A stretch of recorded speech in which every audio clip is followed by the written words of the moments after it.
Okay. All right. Let's see here. Am I coming through? Am I coming through? Hang on. What in the heck? I gotta make sure that I'm actually everything's working. What in the heck? Oh, I heard my voice. Let's play a little guitar and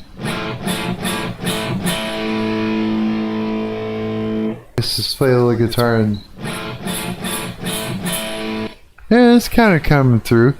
It could come up in volume a little bit. Let's see here. So,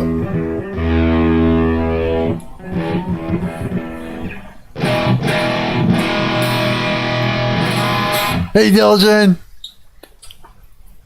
broski, how are you hanging in there, dude?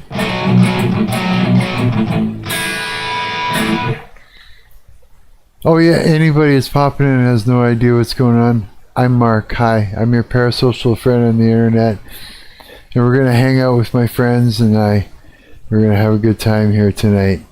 Yeah, because that's just what we do. And if you go to my Discord, which you should be able to find without any problem, you can pop into voice chat too, and just pop in there and everything. I'm okay, bro. Very sad. No kidding, dude. No kidding, yeah. Yeah, I think we're all thinking about you and what you're going through right now. That's tough. I don't know if you want me to say or anything or not. I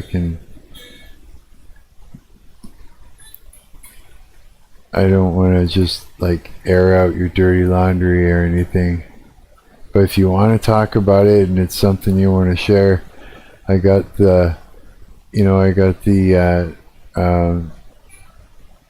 voice call thing open on Discord if you want to pop in and we can talk about it. Yeah, I'm sure you could use some support. It's tough, you know. Yeah. It must be hard to process. Yeah, it made me think, you know, it just got me thinking and everything. Yeah, I think all of us are, you know, like, I think we're all trying to process what happened to you right now. For sure. Yeah. The same thing too, it's like, boy, I thought, you know, I was thinking there that some loser's friend there, Austin, was going through some, you know, some sort of straight up hex, and then this happened to you. It's just like, what is going on? You know what I mean? And we're all, Mark. Hey, bro, you made it. What's up? Hey, dude. Yeah. Yeah, bro. Fucking, no, it's really sad. It's like spiritual warfare shit that you were talking about, bro. Yeah. I feel like the demons are trying to take me out. Yeah, I think that's kind of, you know, I think you're right. I think it's just, that's what it is, you know. Like, I'm not sure, but were you in contact with your dad before this? Like, yeah, I saw him a day before it happened, and it's just crazy, bro. It's just crazy. Like, I would have never thought that would have been the last time I saw him. Yeah. Holy shit. So it's, wow. Do you know how it, like, why this went down? Not really, bro. It's wild. My grandma called me at like 5 a.m. this morning, and she's like, "Your dad's dead," and that's pretty fucked up. And then she told me, bro, this is insane. Like shit that you see on like fucking movies and shit, bro. I guess my cousin, they got in a fight, and my cousin shot him 7 times. They shot him 7 times over an argument. Yeah, just an argument, and apparently he was trying to leave. He was right at the door. No. So he was Horrible, actually trying to leave, and he just went in there and went for it. Holy cow. Yeah. That's that's shocking. Yeah. Is that did you even know that he he had a gun? Was it normal for him to have one? No, he doesn't have a gun, and that's what's interesting is that it's like starting to come out that they're thinking it's actually my aunt that killed him. Oh. And that her son is covering up for it. Oh. Really? So your dad's sister? Right. Holy cow. And oh boy. And so Super fucked up. Whoa. Yeah, that's tough, It's man. evil, bro. That's evil shit. Yeah. Yeah, it is. It's like, is your what's your dad's sister like? Oh man, she's crazy. She's real crazy. So it's like it would make sense. Yeah, and yeah, it would. Is there a lot of because you're from like I was wondering if there's a lot of like witchcraft that goes on out in your country there. There is, bro, for sure. I mean, a lot of these like girls are into like tarot cards and shit, spiritual shit with like rocks and witches, bro. Like the whole nine. Witches. There's a lot of it, eh? Yeah, that's what I was wondering about that. Yeah, you know, have you been praying? Have you been covering yourself in the blood of Christ and protecting yourself? I mean, yeah, I pray, but I don't know, bro. It's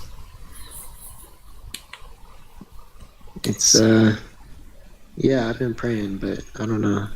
It's weird right now. Do you know how to warfare pray? Like to keep yourself safe?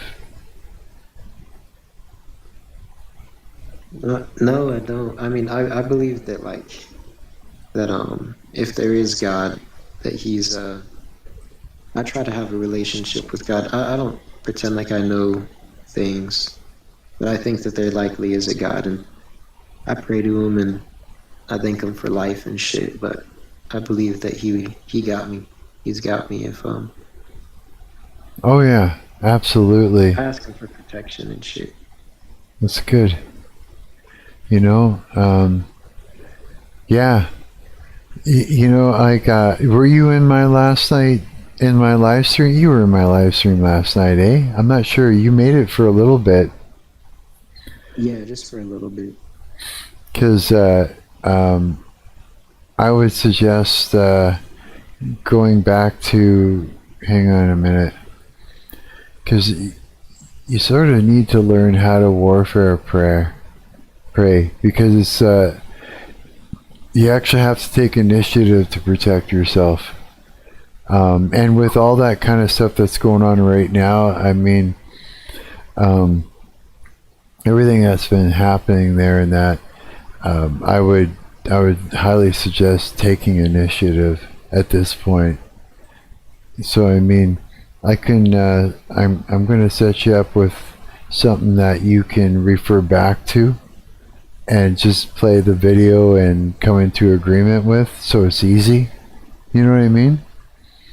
And I think that's the best way, because then it's like otherwise it's hard to remember everything, and you know what I mean, and it takes practice, and it's like, did I cover all the angles? You know what I'm saying, right? Yeah, thank you, bro. No problem. I'll watch that. Yeah. Here, I'm gonna find it, and I'm just gonna, while we're talking, and and I'll drop you the link there. Is yeah, it's it's not enough to just, you know, to just casually pray when there's things like this going on, because you're open, you know, you're going to be open to attacks. And if there's like stuff like this that's happening right now in your family, that means that someone could have hexed your family, right? And maybe someone angry at your aunt, or, you know what I mean? And that means that they could hex your whole family. And so if you're not being 100% proactive, then you're leaving yourself open to get hurt, like for real, right? And yeah, I never knew it was that like that before I learned about this. I had no idea it was. Oh yeah, here we go. Here, there's a short that you can use. Let's see here. It's how do I? Trying to give me a moment. I actually have to click on it, and then, why is my? It's like, why is my shit acting crazy right now? Copy it. Yeah, what in the world is happening? It's like YouTube is screwing up like crazy. Okay, I'm gonna drop this into the general chat here, like so. There. And it's yeah, and just come into agreement with what with everything that she has to say is sort of like your best bet. And it's super, that way it's like just simple. You know what I mean? When I was first learning how to do it, like that's all I could do was play a video of this girl warfare praying over you and coming into agreement with it, because there was just too much to remember. But when I started doing that, that's when things started getting better for me. At first, it's like when I first listened to it, there was an upheaval because it did something in the spirit realm, and the shit that actually had a grip on me before I started doing this was not happy. It was not happy with me, dude. It was trying its best to reclaim what it decided, like what it thought it had, right? Which was me. And but I did this every day. Before I went to sleep, I listened to that video and came into agreement with it, and I fought through it, and you know, and then kept taking it up a notch more and more, and sooner or later, you know, it fled, right? It lost its grip, and because I was determined, and so now it's like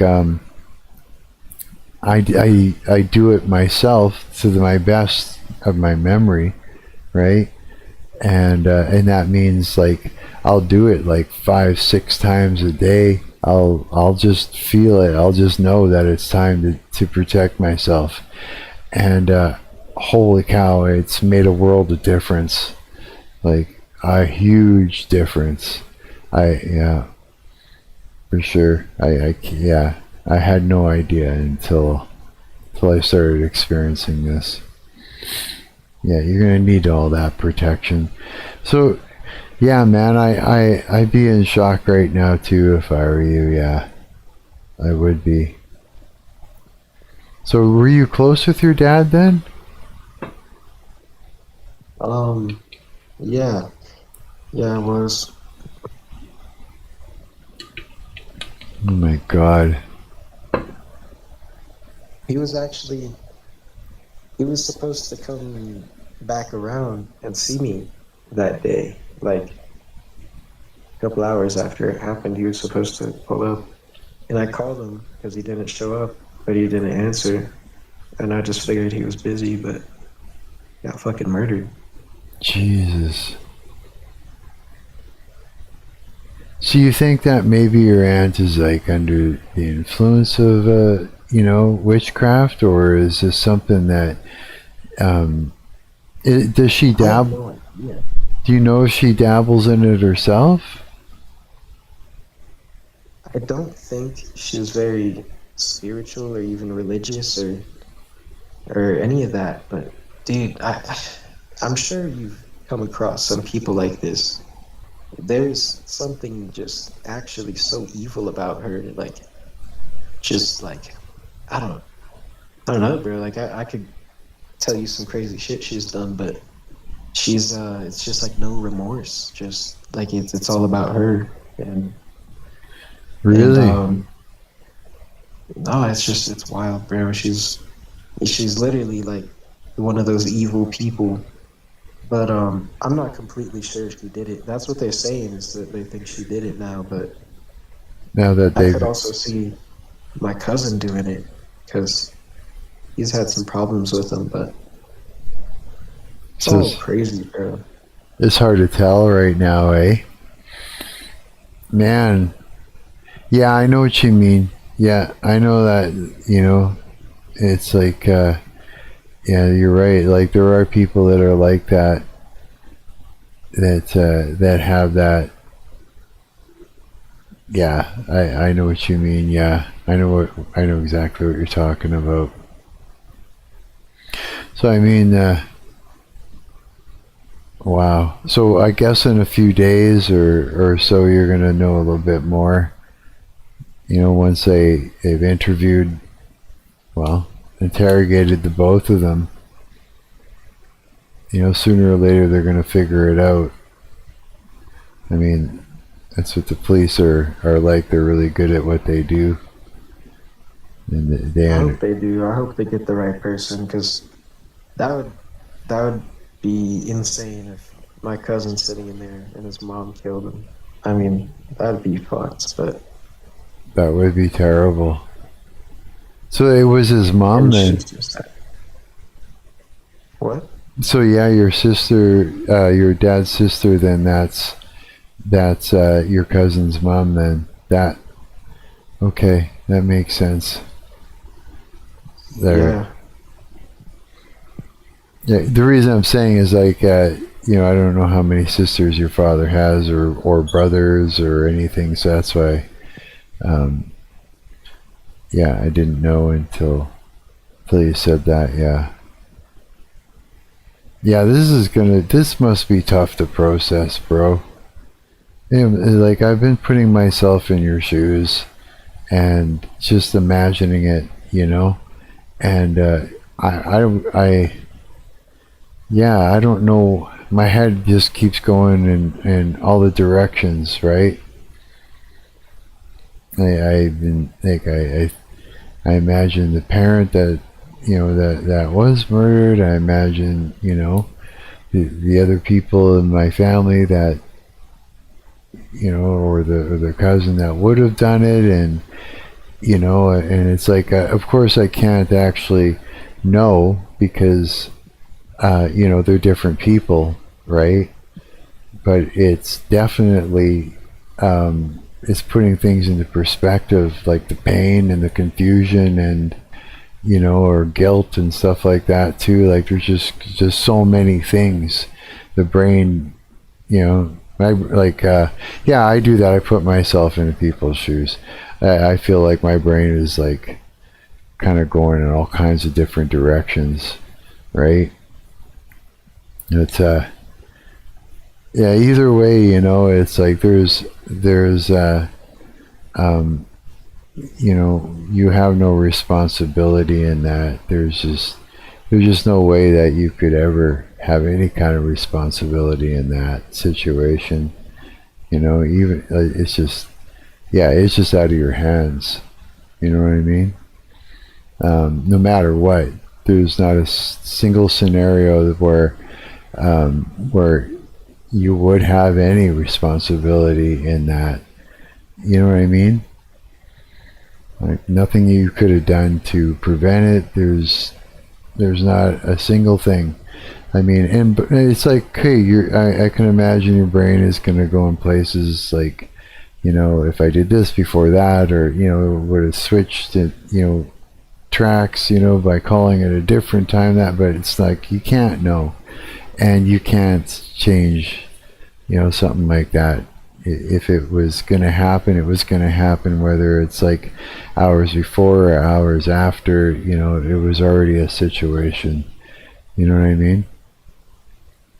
Yeah. No, that's true. Yeah. In a way, bro, it's very strange, because I used to think about this. I was like, when my people die, like, I'm gonna be freaking out. Like, I'm gonna be fucking devastated. Right. And yeah, I'm sad, but I think it's because it was my dad. Like, my dad's had problems for so long, and I've tried to help him. Like, he was even living here, and I was trying to get him right, but he was in the wrong place at the wrong time with the wrong people, and fucking. That's what it was, eh? Yeah, I mean, he kind of did it to himself in a way.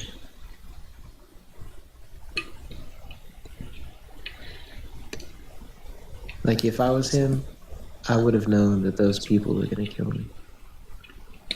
You would have, eh? Yeah. So he was just like literally in a bad place there. Like, around the wrong people, period, who were also in a bad place. Yeah, bro. It's crazy shit, but I don't know. I'm like more clear-minded than I've been for the past like year. Dude, the past year I've been tweaking out, trying to find this crypto, trying to hit some crypto, trying to get rich. Yeah. But like, I've been so just deep in the fucking, I don't know if it's spiritual warfare or just whatever it is, bro, but I've been so deep in all this shit. But now, since this happened, it's weird, I feel like more clear-minded. You do, eh? It's like some answers. Almost like you got some answers out of it. You know what I mean? Not really. Not answers, more just like, now I don't have to worry about him. Right. It's weird. How did your parents are dead, yeah? My dad is, yeah. My dad is too, yeah. Like he, that one freaks me out too. Yeah, I often wonder I often wonder if there was anything, like, sadly, if there was anything possibly nefarious going on, It's like, but I don't think so. Like, but you just, yeah, I think it, What happened to him? well, it was like, he was an aircraft engineer, so he was always working around, like a long time ago, before they knew to watch what they're breathing in and stuff like that. He was using all kinds of degreaser, like, stuff, like, cause like, Oh, yeah, they'd be taking helicopters apart and cleaning them all up and putting them all back together, like the engine and everything. And so there's a lot of high, like, crazy chemicals, and and so it kind of fucked up his lungs after many, many, many years. And then one day, I guess he was out in his little workshop there working on, actually he was working on one of my guitars, and he came in, and he was having trouble breathing, and then I guess they took him to the hospital, and then he was back out again, and then he had to go back in again, and then it was just fast. He was on that whole system, with where they've got the thing breathing for you and all the things, and the tube down the throat kind of thing. So he was out cold, they had to knock him out so he would be pulling that thing out of him. yeah, and then he died after, not long after, and they said he had some sort of problem with his lungs where it's like fibers and stuff like that. I can't remember what exactly it was called. But yeah, it's just, his lungs were just sort of wrecked through work.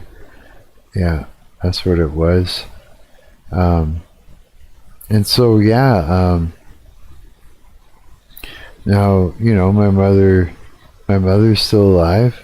I hope. That's good. I don't talk to her because I just can't. It's Why not? it's I like I said, kind of was saying before, I've been sort of the family scapegoat, and so I don't want to enable them any further. And it's in my own best interest as well as theirs. You know what I mean?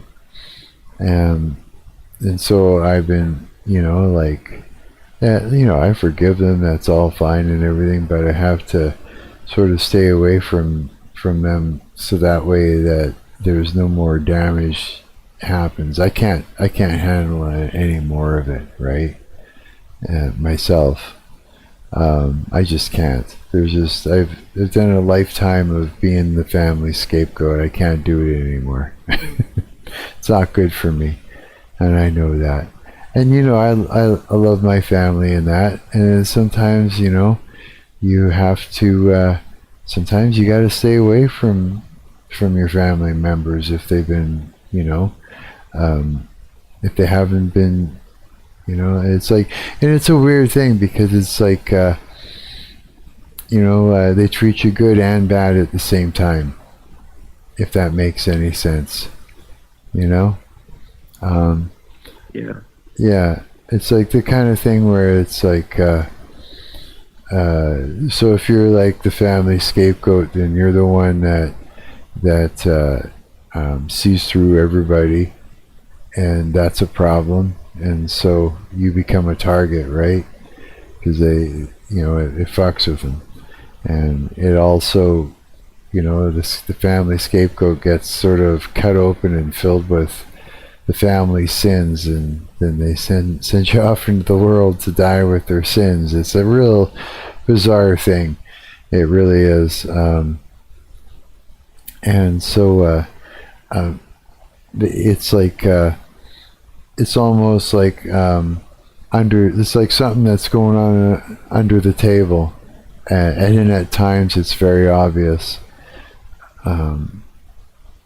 Now, would my mother want me to be in her life? Oh, for sure, and I'd love to be able to be, but I can't enable her to continue doing what she does once I am in her life. You know what I mean? Because I'm sort of a way for my family to garner whatever it is, that supply that they need out of other people. Like it's sort of like going around and convincing others that I am a monster, and that look what all the nice things they're doing for me and how I'm treating them. You know what I mean? And it's like, I was elected to be that monster. And even though I'm not, they need somebody to be. And I just can't be that anymore. I can't take on that imaginary role. You know what I mean? Of being the imaginary monster.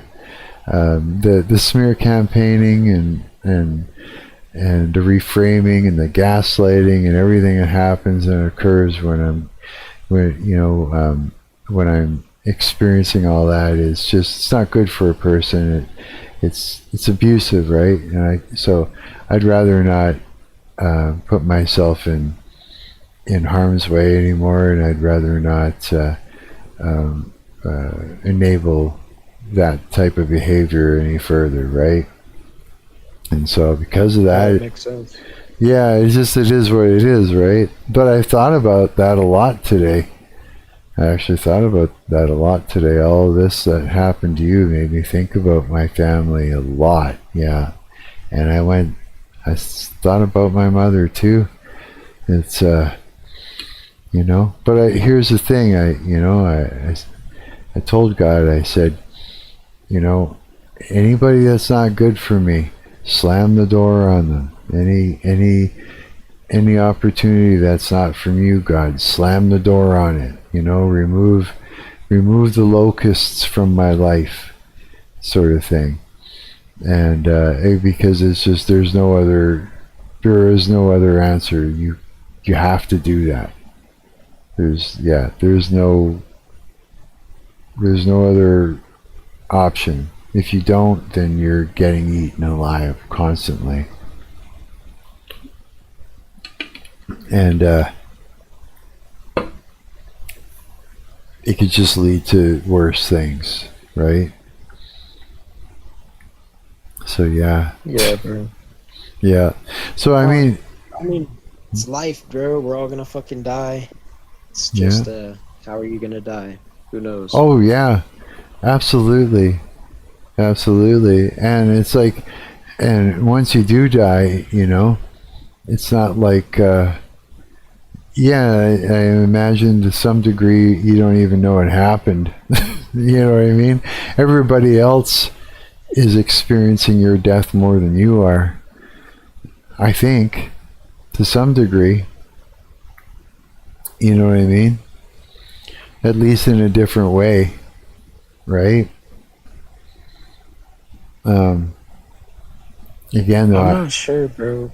I don't know. I always wondered, like, they say that, like, when someone close to you dies, you feel it or some shit. Like, there's something bad happened. But, dude, last night I was just getting fucking high as shit, having a good time. And I wake up and my dad got murdered, bro. Shit's crazy. So you didn't even know there was nothing, right? That no second, like no, what's the word I'm looking for? Yeah, because I've heard about that too. I have. I remember somebody saying that their brother died. They actually got. They just actually turned to whoever they were with and said, my brother's not around anymore. I know it. And then they got a call not long after that to confirm it that was true. But I mean, maybe not in every scenario, and not every person is going to experience, being let know, that this is something that happens. Here's the other thing too, to be aware of is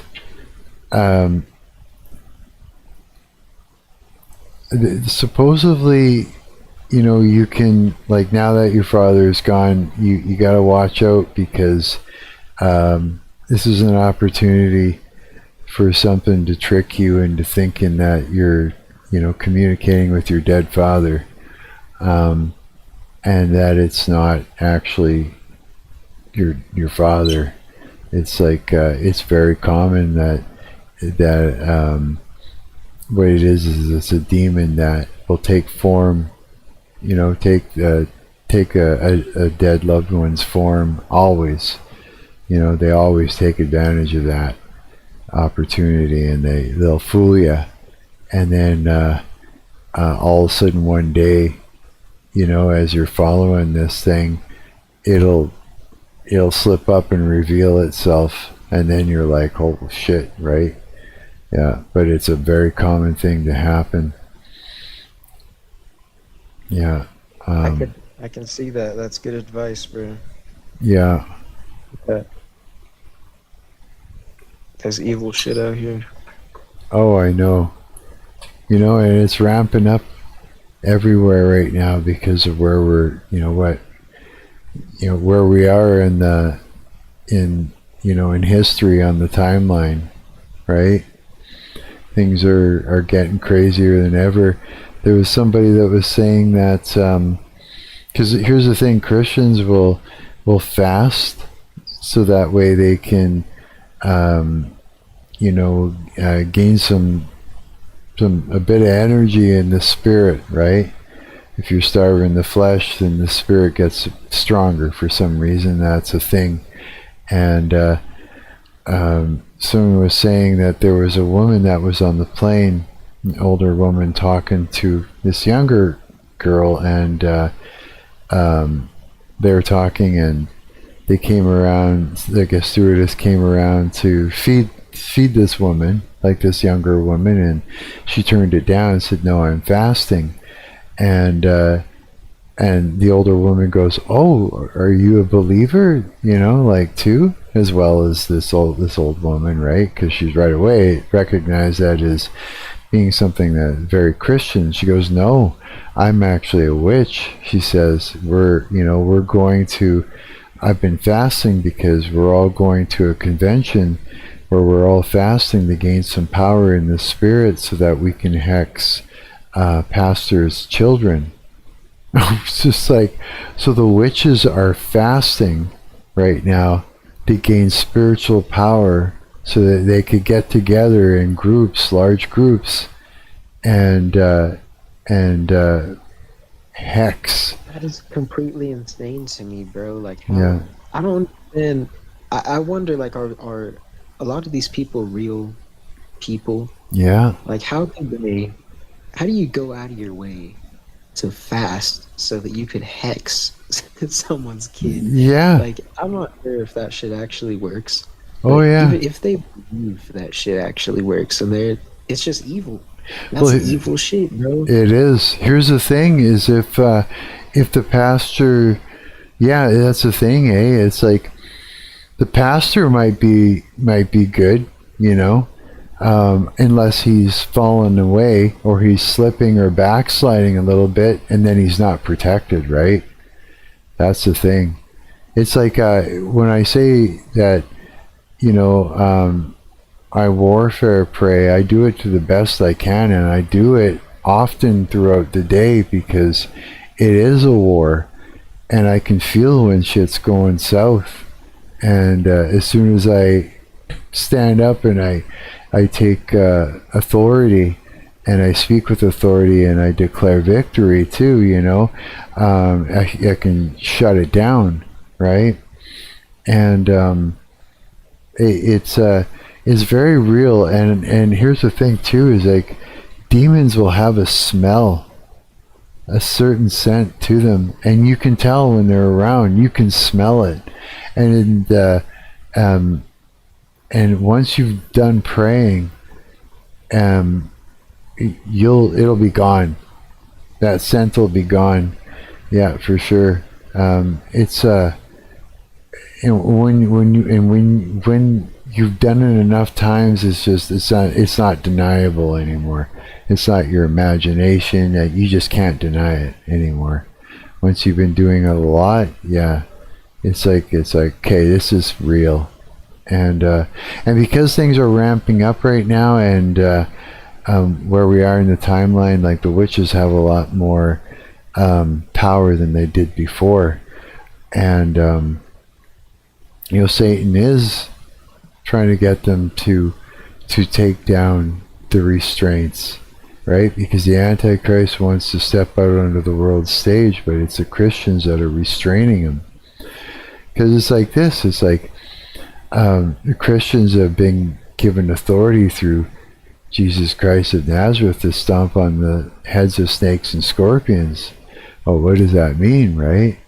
It means that, Christians who are, walking in Christ, and who are for real, and who are have a thick, active prayer life, and that are covered in the blood of Christ, are have authority over demons, over Satan. A Christian can say, "Get behind me, Satan, in the mighty name of Jesus Christ of Nazareth, amen," and he listens.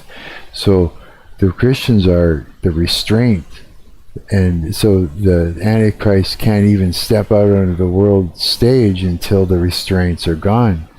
So he's getting the witches to hex and curse, and you know what I mean. It's like if they can attack the pastor's children, well then they can get to the pastor that way, right? By creating some breaking the pastor's heart, by creating all that grief and everything, and having him, making it so he's falling away from God because of that, right? Which allows them to be open to an attack himself. It's all about hitting the weakest point. Sometimes what they'll do is they'll come in and a witch may attack the pastor's wife, right? And in order to knock him out, right? It's just they go for the weakest point. And so because things are ramping up and that there's a lot more activity going on, which is why it's important to learn how to pray, warfare pray, right? For real. It's like, it's a war, and in ignoring it doesn't make you not a part of the war. You know what I mean? Deciding, I won't be, on either side. You're just going to get hit. You're just going to be attacked. Either way, right? I mean, it's just the way it is. So, we're all men and women, of course, but you and I, we're men, right? And what do men do? We fight back, right? It's like, so that means, and we're fighting principalities, and we can fight these things. In fact, we have authority over these things. It's like the one that dwells within you is greater than the one that dwells in the earth. It's like, and when you actually find that out and you really know it, I mean, think about it. That's pretty damn cool that you can punch a demon in the head, right? In a way, think about that, Or you sit back and you let it do the things to you, right? But you can actually stand up and fight back, and it'll succumb. It's like, think about that for a little bit, right?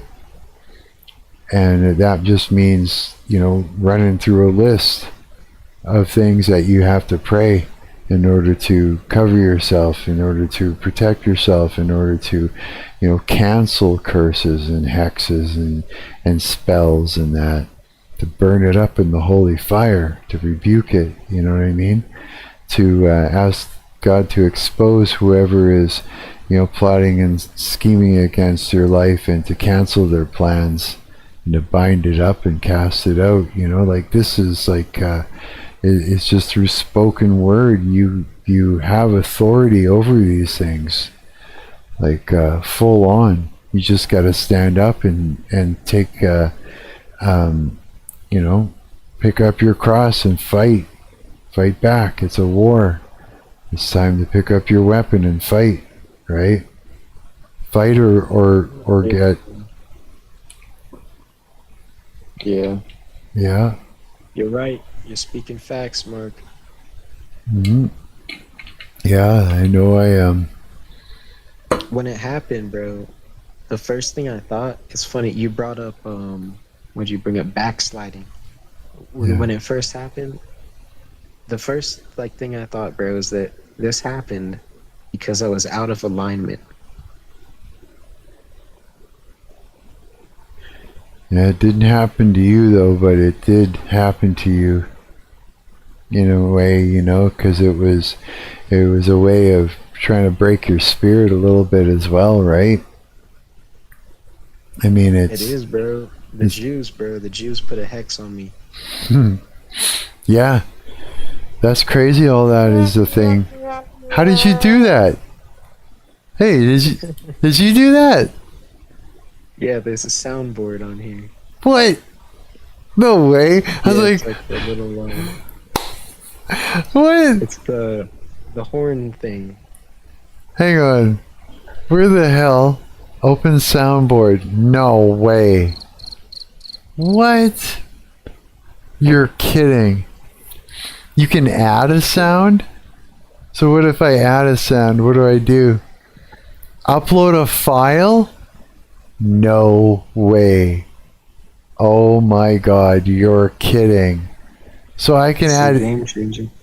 Dude, I can add anything I want to that. That is so freaking hilarious. Dude, I am going to load this thing up later.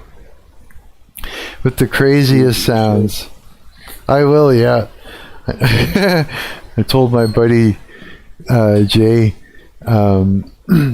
to like once he's like he's kind of listening to this radio show called The House of Hair, and I told him, I said, later on when you're done, go to my YouTube channel, right, with your laptop, and then go, I told him how to get to Discord and how to jump into the phone conversation, because he imitates Charlie Brown's teacher and different shit like that. I said, just pop in and just do a whole reel of noises, right? It'll be funny. And yeah, like he'll, Charlie Brown, you've watched Peanuts, right? You ever see Charlie Brown? Yeah. Yeah, the teacher. You know what I mean? Yeah. Hey, yeah, like he's a comedian, eh? So he'll just do a full-on medley of sounds that'll just be like, what the fuck just happened, right? Yeah. And I thought, you know what, that would be good to load up the soundboard with a whole bunch of shit like that. Yeah, that would be funny.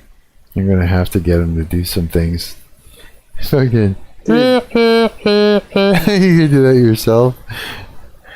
Yeah. I'm scrolling on Twitter right now, and there's a new shooting, bro. Some nigga shot up some place. Really? On Twitter? This is horrible, bro. Is there a video that you can share in general, and we could just have a look at it? Or do I have to be on? I'm not even sure where it was, to be honest. I just saw that someone posted an image of some new shooter.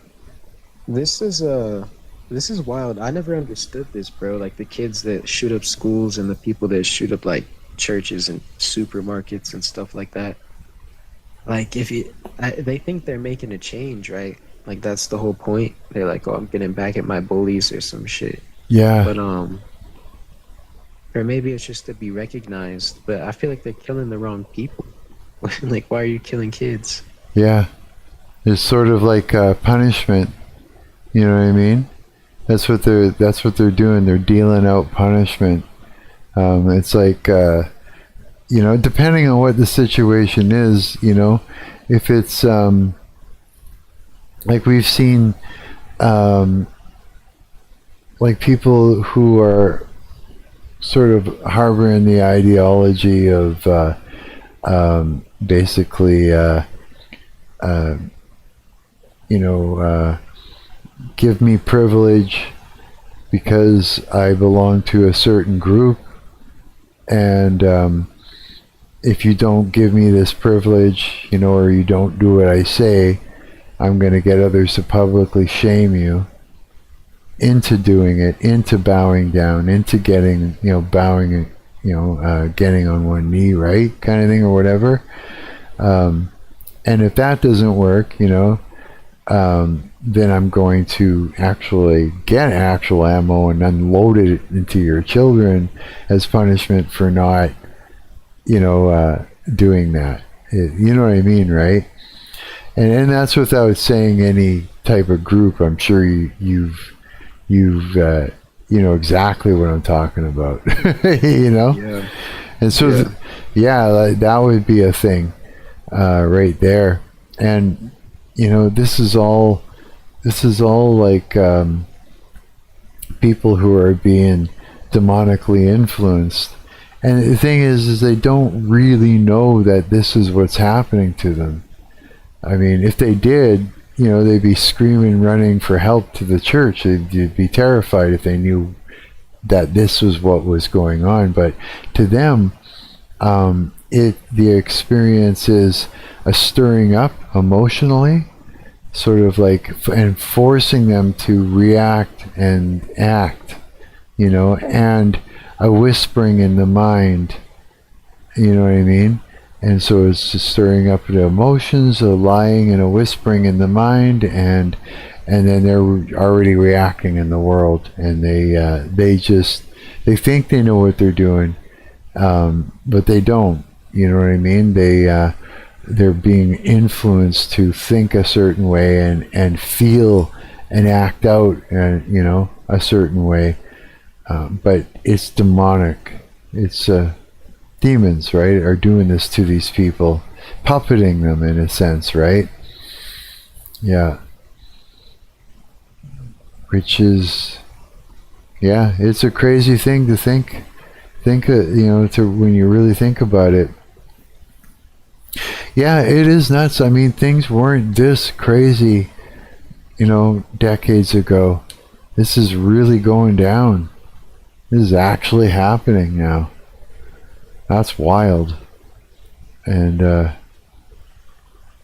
that's all I can say. It's just wild to come to terms with the fact that this is actually happening. You know what I mean? That's the most messed up part about it, is the acceptance phase, which is kind of what I'm going through right now. Is to actually accept that this is fact. This isn't even debatable anymore. It's too obvious, Yeah.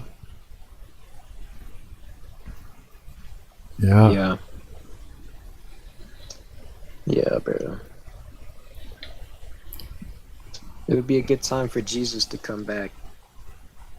Yeah. Yeah, it would be a good time, that's for sure. It would be a good time for him to come. But it's supposed to be that in the days of Noah when he comes. And so we're supposed to experience a period of peace where everything becomes calm and okay, and just like a whole period of peace, but there's going to be a lot of demonic activity throughout that. A lot of people, and that's the thing is, Christianity is going to be reframed. It already is. They've already started doing that. That's the most dangerous thing. There can be a lot of people that think they're following Christ, but they're not. And when Christ does come back, he's coming like a thief in the night, right? It's just going to be all of a sudden one big thing. He's going to come right in there, bang, without you knowing. But it's supposed to be during a time of peace that this happens. So Christianity is being reframed like it's like Satan's taken it all the way back to the lie that he had told Adam and Eve in the Garden of Eden, right? Where ye all are gods, small g gods, and that the idea is that people are going to be misled into thinking that Jesus is not the only small g God, and you are too, and that it's you know what I mean? And then so people are going to stop following Christ, and they're going to start taking on the role of being Christ in their own lives, right? Themselves. And which is, it's just not Christianity, and it's not true. It's a lie, right? Told by Satan. And so it's like a deconstructing of Christianity. And we got to be careful of falling into that. We really do. You think we're in a simulation? I don't think so. Not in the sense that, in the sci-fi sense at all. No, I mean, no. I mean, you could look at a lot of aspects of our existence as, a form of simulation, but I don't think so. I think we're in a war. I think we're in a spiritual war. I think that we always have been, and I think that is the mainly what our reality is. It's based is that we were born into a war zone, period, and that's why things don't seem fair, or don't seem right, or don't add up, or why did God allow this, or why did God allow that? It's like, no, we were actually born into a war zone, and that's why things are the way they are. Right? Once you realize that, then it kind of answers a lot of questions, right? It's not like we were born into just a world where everything is supposed to be fair and okay and that. You know what I mean? Yeah, bro, this world's got terrible shit happening. Terrible, actually just horrible stuff is going on all the time. Yeah. It's these demons, they hate us. They absolutely hate us with everything within them. And so they're just kind of ripping us apart, fighting. They're attacking us. They always have been. And all the ways that they can do it. And they don't want us to know that we can kick their ass. They don't want us to know that at all. And some of us know. And and so they go for, like, hexing pastors' children, going for the weak points, the vulnerable areas. There's no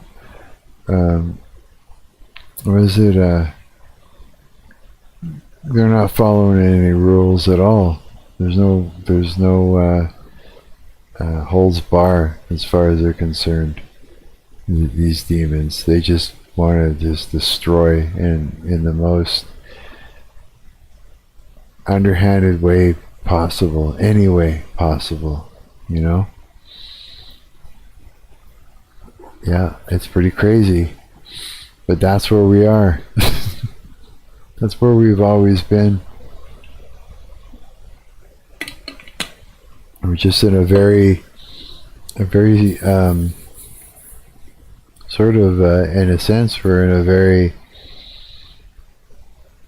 specific part in our timeline where a specific point in the war right now where things are getting real gnarly. But I mean, it's like, in a way, it's before things got so gnarly, we were kind of not knowing. A lot of us, we just didn't know. We were kind of coasting through life and still getting attacked, but almost like sort of secretly. But now, the devil ain't hiding. He's not hiding doing it. He's standing there with chest, right? Saying, oh, well, I'm here, and what are you going to do about it, That's sort of where he's at right now. And so that's why things are ramped up, because he's not trying to hide it anymore. But that just is a good thing. We don't want him to hide it anymore. And now that we know he's here, a lot of us are finding out that we can fight him, and that we have authority over him. And so that means a lot of us are picking up our cross, and we're like, You know, let's go. It's like, it's time. Let's fight. You know, you've been doing this all this time, eh? I see you. I see you now. And guess what? I know something that you didn't want me to know. And, you know, I'm ready to fight. It's like, it's coming. I'm going to hit you. Yeah, for sure. And it's literally creating a hedge of holy fire around your home. You know, it's literally casting putrid spirits out of your home constantly. It's like literally canceling witchcraft against you. You know, it's literally covering yourself in the blood of Christ. And, you know, and going down a list of things. It's literally waking up in the morning. When I wake up in the morning, before I open my eyes, I rebuke and renounce and spiritually vomit anything that I would have consumed in my dream. And I renounce any kind of agreement I came into with any, you know, entity in my dreams, and rebuke them. And I go through a list as I'm barely even awake. You know, I'm mumbling in my half asleep because I know better, right? You know, it's fresh in my mind. I wake up and I go, oh yeah, a bunch of shit went down. You know what I mean? And as soon as you start declaring that you spiritually vomit anything that you've consumed, you know, you start yawning. And that's literally exactly what happens when you do that, right? Immediately, big yawning, uncontrollable yawning happens. It's just a weird thing. Yeah. But it's like that. But if you stay on it, you feel peace in your home. And, you know, the smell of those demons leave every time. When I step out in the hallway, woo, I can smell them. It's like I can tell just from the scent alone, never mind the feeling, that I've created a border around my home that they can't cross over, you know? And that means like breaking every altar with, you know, my name and likeness on it. You know, that means like breaking every eye of every monitoring spirit. And that means that if somebody is and monitoring spirits can be working through other people that'll all of a sudden call you up out of the blue that you haven't talked to in a long time. They start asking you questions, you know what I mean? You know, about how you doing, you know, have you done this, and what are you up to? They just, you know, it's like they're finding out for a spirit that's invoking them to do this, right? They just don't know it. They think they're catching up. You think they're catching up. But the thing is that they're not even telling you really anything about themselves, but they sure are prying in to how you're feeling, what you're doing, what you've been up to, who you're dating, all the things, right? And it's like you got to break every eye of every monitoring spirit, throw them out of your home too, right? And if somebody has got a monitoring spirit that's doing that, you know, if it's really bad, you can say, God, put, you know, the cross of Jesus Christ between me and that person, and he will. Oh yeah, for sure he will.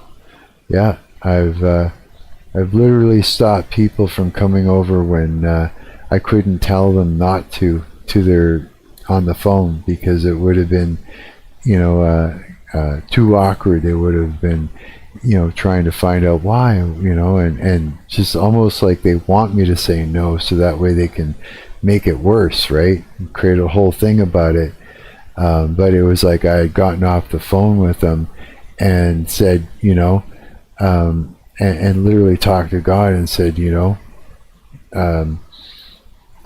I think this person isn't good for me. I think that there's, you know, a demon that is, you know, latched onto this person, and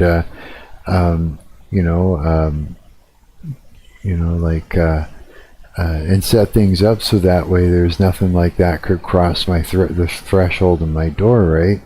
When I go to sleep at night, I ask God to put an angel at every bedpost, and like 12 of them at my door and 12 of them at my window, or pick a random number, right, to protect me while I'm sleeping. Like I go hard at it because I know better, and when I do that, I have much more peaceful sleep, everything, right? But yeah, it's like that person, literally texted me up, said, oh, I had to, I got on a bus instead, and it's like, thank you, God. And then What do you think dreams are? I think it's the spirit realm. I think so, but I just think so, and I've heard that, and I'm considering that is the truth, and so I think it is. I think it might be. Now, I don't know if being alive in a body and perceiving the spirit realm in a dream I don't know how different it is compared to not being alive and experiencing the spirit realm outside of it being a dream, right? I don't know if there's a difference, what that is like. I don't know if it's like more lucid when you're actually dead, like more, like less dreamlike. But it's definitely, I think it's a spirit realm. I do. Yeah. I think so. What do you think? I have no idea, bro. I have no idea. I like that theory of it being the spirit realm. Definitely something to ponder, Definitely something to ponder, because with some of the experiences that I've had when I quit weed, when I dropped a bunch of things that were giving demons a foothold, and they kept trying to reclaim me, and I was going hard against it, fighting against it. A lot of weird things were happening while I was asleep, and very lucid things, very lucid dreams, where I know I was fighting, right? I was fighting something, like lucid, where I'm in my apartment fighting something. You know what I mean? It's like, yeah, it is, I'm pretty sure of it. Yeah, I'm pretty sure of it. But I mean, I had things around me that were attacking me while I was like sleeping, for sure, 100%, that aren't around now because, I'm so heavy into praying, right? But I still, there's influence while I'm dreaming. It's not as stressful, but I cover all the bases when I wake up. I do. I'll go down the list, and like when you do watch that short that I sent you, that's in the general chat there, you'll know what I mean by a list. Yeah, you'll know what I mean by a list, because she goes through a list, and that'll give you an idea of what I do too. Yeah. You need to protect yourself. You need to fight back. Because if you don't, you're a sitting duck. And ignoring it doesn't do anything. It just puts you in harm's way. That sucks, doesn't it? That would suck. Yeah. For sure.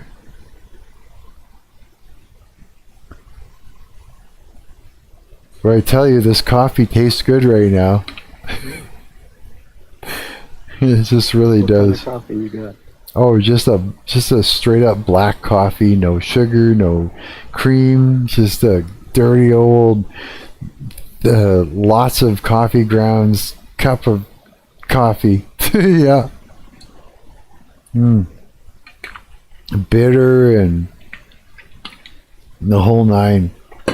I like really bitter, dark, no sugar, no cream, It's What just time is it over there? 9:56 p.m. What time is it at your place? It's 8:56. Oh, really? So you're just an hour out from me. And you're quite a ways away, aren't you? You're living in, what was the name of the place you live again? I live in Colorado. Right. It's like the middle of the United States, like very center. Oh yeah, that's right. Oh yeah. Sir. Colorado, eh?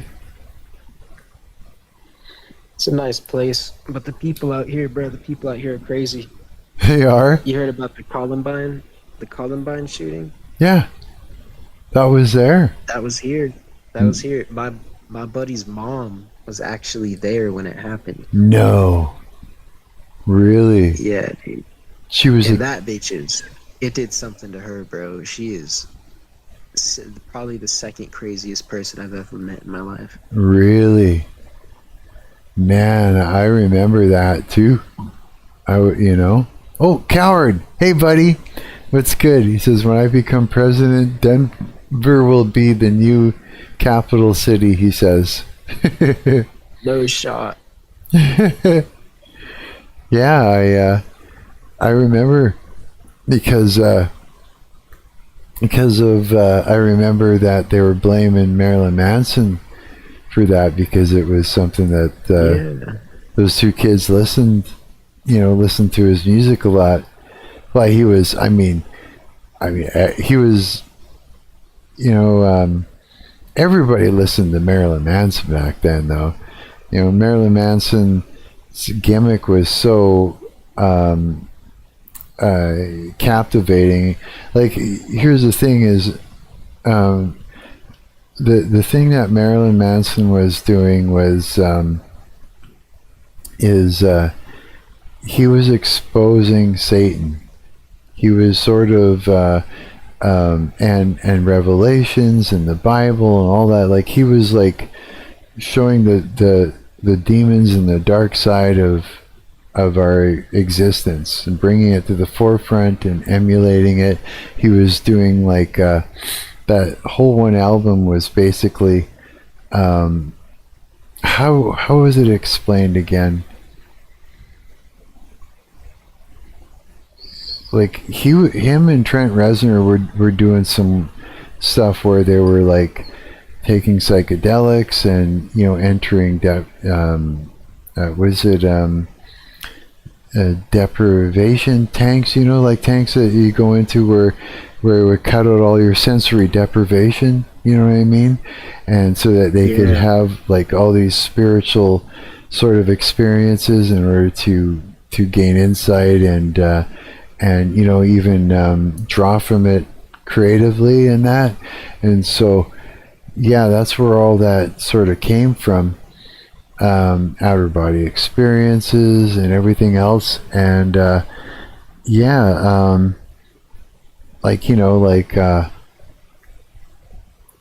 was the whole thing. And so that was what his whole image was, is he was trying to portray the dark things that we weren't looking at. You know what I mean? He was trying to bring it to the forefront so that we could see it, because it was important that we saw it. And of course we're seeing it now. You know what I mean? But that was his whole plan. And it was to portray that. And so image wise it was like groundbreaking, and it was terrifying and captivating, and people were like losing their shit. In fact, remember when Marilyn Manson was he was getting run out of town. Like there were places that he was booked to play where they the Christian community would go down, and they were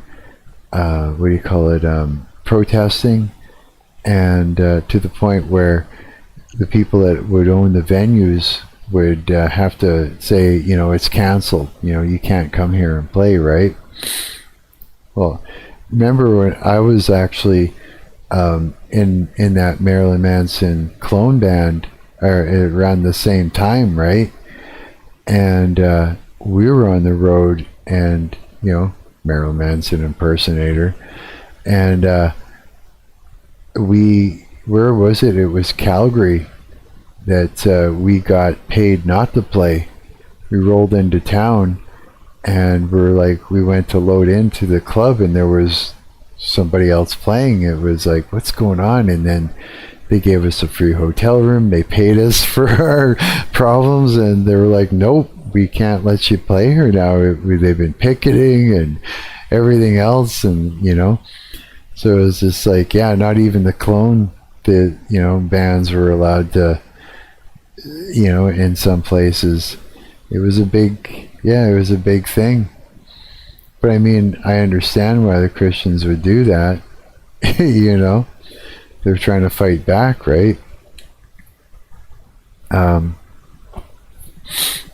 Yeah, which is pretty crazy. You know, talking about Marilyn Manson. Yeah, remember all that? They were blaming it. No, I was not born. By the time I was born, he got fat, and no one listens to him anymore because he got fat, and now he's like fat. Oh yeah, yeah. But yeah, not allowed to get out of shape as a rock star. You just don't look cool anymore. I remember being a kid and I heard about like, oh, they thought that Doom and Marilyn Manson was like the Antichrist, and I thought, that's lame. That's lame. Marilyn Manson's not the Antichrist. He was just making music. Yeah, he was trying to portray the Antichrist. You know, that's what he was doing. He was, you know, that, like I said, that whole one album was sort of like a journey from, you know, becoming a worm and you know, going through that whole process. Mm-hmm. I think I don't even know what it would be called. Now, you know, it's been a long time since I even looked at, you know, his explanation on it. What was that? Actually, I'll just look it up quick. Let's see here. What was the album Antichrist Superstar about? It'll just AI. Let AI tell us. 1996. Oh my God. Yeah, that's about right. Is a rock opera concept album by Marilyn Manson that explores a transformation from a hurt individual, the worm, into a destructive superhuman demagogue who initiates an apocalypse. It acts as a social critique against the conservative political movement and Christian right, utilizing fascist imagery to explore themes and control pain and self-empowerment. Yeah, actually. How did they make Mario 64 while this album came out? How could they do that? Mario 64? That came out in 96 too. Oh yeah, it did, didn't it? Here. The same year that. Woo! Let's have a look at this. This a detailed analysis of Marilyn Manson's Antichrist Superstar, fundamentally loathsome. Oh, part 2. Oh shit. So there's like a couple here. But this is what Google suggested. And at this actual timestamp. Here, I'll turn it down. But let's just have a quick look at what... But on the topmost plane of symbolism, the destruction of the world is a metaphor for the metamorphosis undergone by Manson. In purging the world, he is purging his own consciousness of all the guilt and resentment that he has acquired in his life as the worm. The wounded, broken man who couldn't take it anymore, and then somehow found the strength within himself to discover his wings and fly. The end of the world is therefore the end of Manson's world as he knew it, the end of the scared little boy, and the rebirth of him as a new towering anti-hero figure that he always wanted to be. Antichrist Superstar is therefore a record about personal empowerment and the triumph of the will. Making this record, I had in mind that it would be a musical ritual. When you play it, it brings you one step closer to the apocalypse, not in a science fiction type way where a kid plays a record backwards and then a demon appears in his room, but in a way that is an Armageddon of the mind. Each time someone listens to Antichrist Superstar, it brings them closer to being an individual. For Christianity, that is the apocalypse.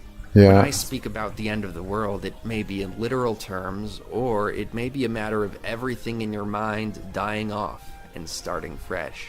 Manson allowed this piece to exist on multiple symbolic frequencies, which means that it is not a ham-fisted one-to-one allegory that you might suspect of a more base artist.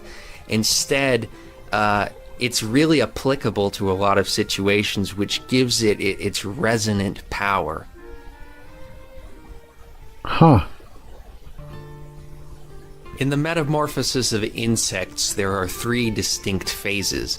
During the larval stage, they are worms. During the pupal stage, their bodies become encased in a hard outer coating as their insides liquefy and rearrange themselves. And then finally, with the inauguration of the 3rd mature stage, the insects basically hatch from their pupa containers, almost like when they were born from their eggs. And so the 3rd metamorphosis stage really can be seen as a kind of rebirth, which often is accompanied by the first time these insects spread their wings and fly, and the power of flight gives them the power to go wherever they want and do whatever they want. Insects and worms are a very dominant motif on Antichrist Superstar. They appear everywhere on the album, and for very good reason. Insects and other creepy crawlies are the most despised creatures on the planet, but not because they really deserve it. I mean, sure, they're savage, but so are most other animals, and people don't really complain about otters, for instance. The insect world isn't appreciated by us, not because of them, but because of us. Because we're mammals, and more to the point, we're vertebrates. There are many degrees of separation between us and the arthropod world, and we simply do not see eye to compound eye. Their appearances, which must be quite mundane to them, are nightmarish to us. Yeah. Despite their small size, they have a power over us that we don't really acknowledge. A wasp no more than 2 centimeters long can strike fear in a grown man. I have a distinct memory of peering into a wasp trap once and seeing a yellow jacket aimlessly carrying around the head of one of its dead cellmates in its mandibles, and I remember just being struck by how different this creature was from me, and yet how similar. Yuck. It's like its every move was a dark analog of a human being, a twisted parody of Homo sapiens, the way they crawl all over each other in these cramped and crowded hives without any concern for personal space, the way they devour their prey in such a cold and heartless way. And yet, the unease that I feel when I look at these creatures is more in how I perceive them than in the objective qualities of the creatures themselves. It's my own perception, just as a human being could be something nightmarishly creepy to a creature of another planet. For that, Yeah, I hate bugs, man. Yuck. But this is definitely a thing that he's doing here. Okay, so I feel like go ahead. this dude's a little retarded. Because it is not arbitrary why we hate bugs a lot more than we hate otters. It's for the same reason we hate like snakes and stuff, and that's because, you know, in the natural world, bugs kill people a lot. Bugs are very deadly to people. Yeah. And small, so like when you're. Mm-hmm. So it's like sometimes you just can't see the little bastards, and then they attack you. You don't know. Well, bugs are how people used to die of old age, right? Not like before we discovered agriculture and civilization, and even like you see it still. You see it still in the animal kingdom. When something dies of old age, it's 'cause it's just one night it goes to like rest or whatever. It wakes up in the morning, doesn't feel that hungry, just continues resting. Bugs crawl on it. Maybe it'll like shake the bugs off a few times, but they just keep coming back, and you know. Right. Like you get eaten alive by these bugs, and that's what happened to a lot of people. Really? Yeah, like what the hell? Like we don't like rats either, because rats would basically do the same thing to our elderly. While they're sleeping? Yeah, it's like we have a particular hatred for small animals, and like mid-sized animals we don't really have a problem with. Like otters, like all the animals we don't have a problem with are the ones that aren't that much of a threat to us. Like yeah, you're scared of a bear when it's like there, but like you're not theoretically scared of like a little, you know, black bear, because that's a very handleable threat. Yeah. Yeah. Like, so like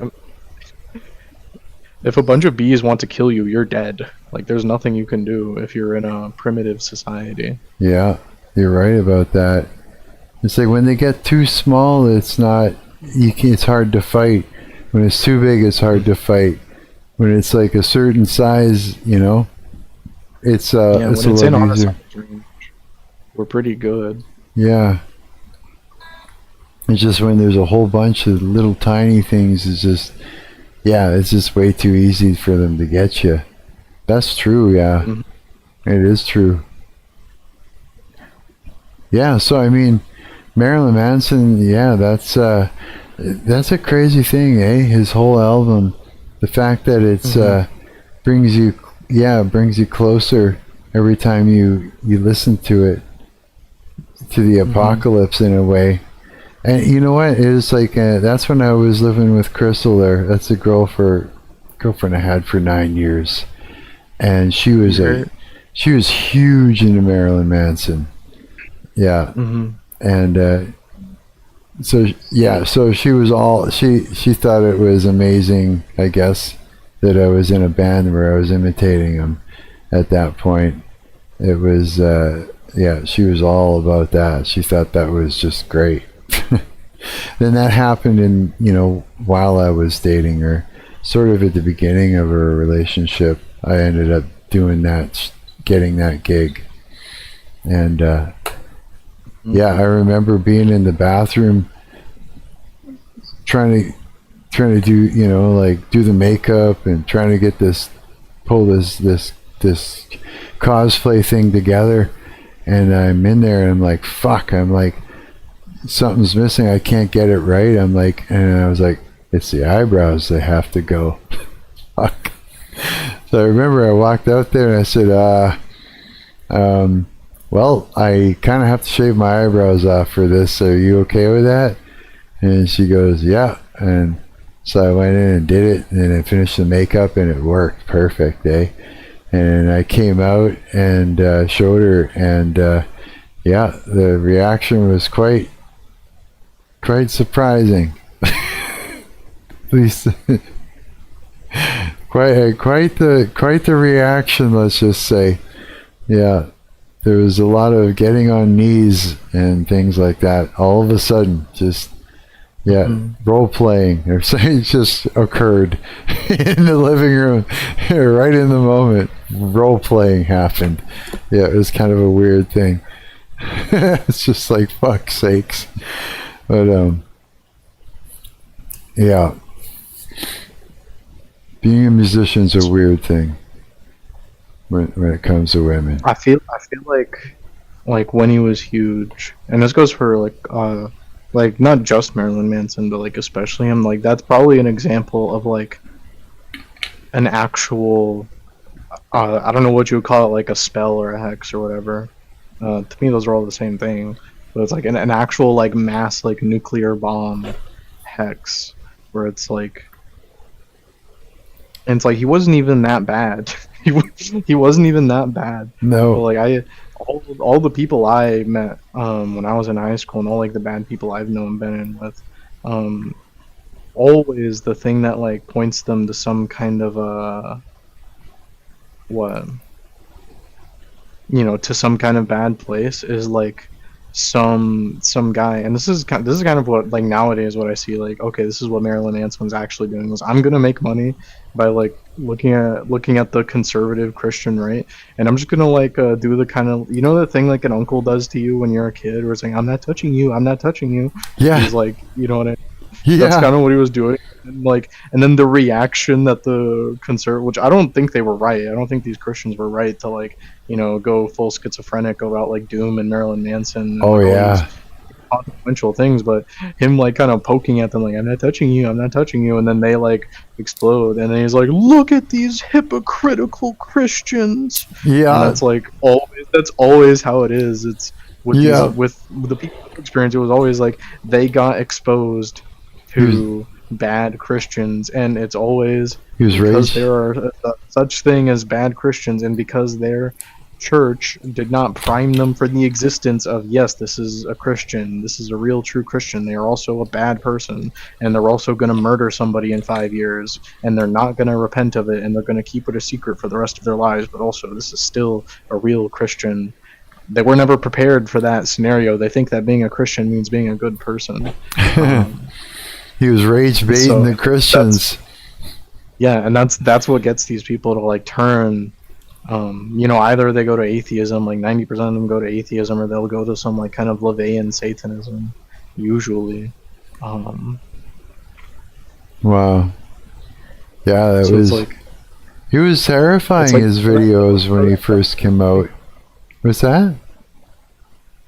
my bad, you continue. Oh yeah, it's I mean, now when we look at his stuff and everything, it's you know, we're desensitized, right? But when he first came out with his stuff, it was disturbing, and it really hit home, and it really freaked a lot of people out. Just the way he was putting things together, it really looked like it. You know, his videos looked like the spirit realm, you know, and demons. It literally looked like that. He was good artist, that's for sure. He was able to portray all that, and it freaked us all out. We all were fucking tripped out by it. It was just we weren't desensitized by shit like that yet. I mean, sure, there was like Rob Zombie and stuff, but Marilyn Manson was on another level. It was a very sleek sort of a look, and very witchy sort of persona. You know what I mean? I know what you mean. Yeah, it was very Antichrist looking, to the point where it's like you could almost imagine it, you know, and it like that being what it would be like or look like, you know, especially like, you know, like shit he would do live, like, you know, with the stilts. They're like stilts, but it's like, you know, those stilts for like painting and shit like that. He'd have them on his arms, like big long crutches. He looked like a spider, for fuck's sakes, with the microphone around the side and that weird helmet thing he had on, and the one eye white and the other one brown. He looked fucking twisted, man. Yeah, it was very difficult to to get around. I don't know what you're talking about. Yeah, that was a movie I watched with my mom. Was The Machinist, and it like kind of gave me like the same vibration. You know what I mean? Same vibe to it. No way. The Machinist. It was just like watching like this completely emaciated person. The Machinist. I'm gonna pull up the It's a good trailer. I want to have a look at it. Let's have a look at It's not the same. It's not like the exact same vibration, but it is what I'm reminded of. Really, eh? Like I was watching, I kind of got reminded of like stuff like that. There's another movie I'm planning to watch called Mad World. That's like even more like what you're talking about. Really? Mad World. That sounds familiar. Or no, I don't think it's Mad World. Hold on, I have to check. I think I'm confusing it. It's called Mad God. There's a movie called Mad God, and it looks like I'm gonna watch it. And from what I've like seen, it seems like okay, this is gonna be.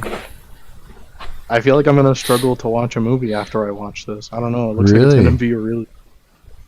This will be your 4th movie, ever. Look at that. I'm counting your movies. Yeah. First one, Be Kind, Rewind. What was the second one again? I don't remember. Forgot. I guess I forgot. Shit, the second one was... Oh. I can't remember now.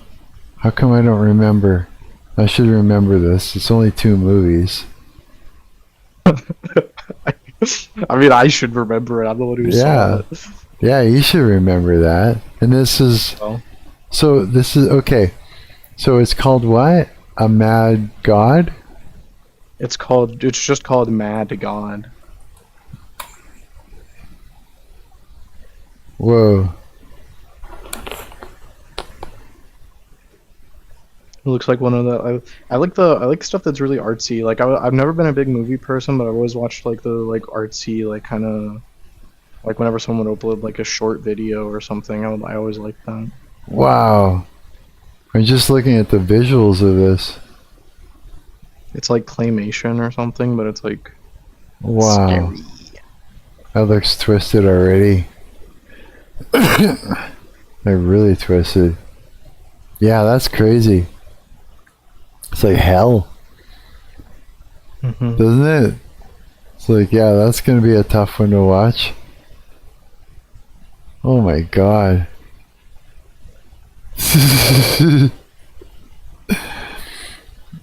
Yeah, man. Fucking movies. Movies movies can be great, and they can also really mess you up. You know what I mean? Mm-hmm. Where then just sometimes it's just some of that imagery just shouldn't have gone in.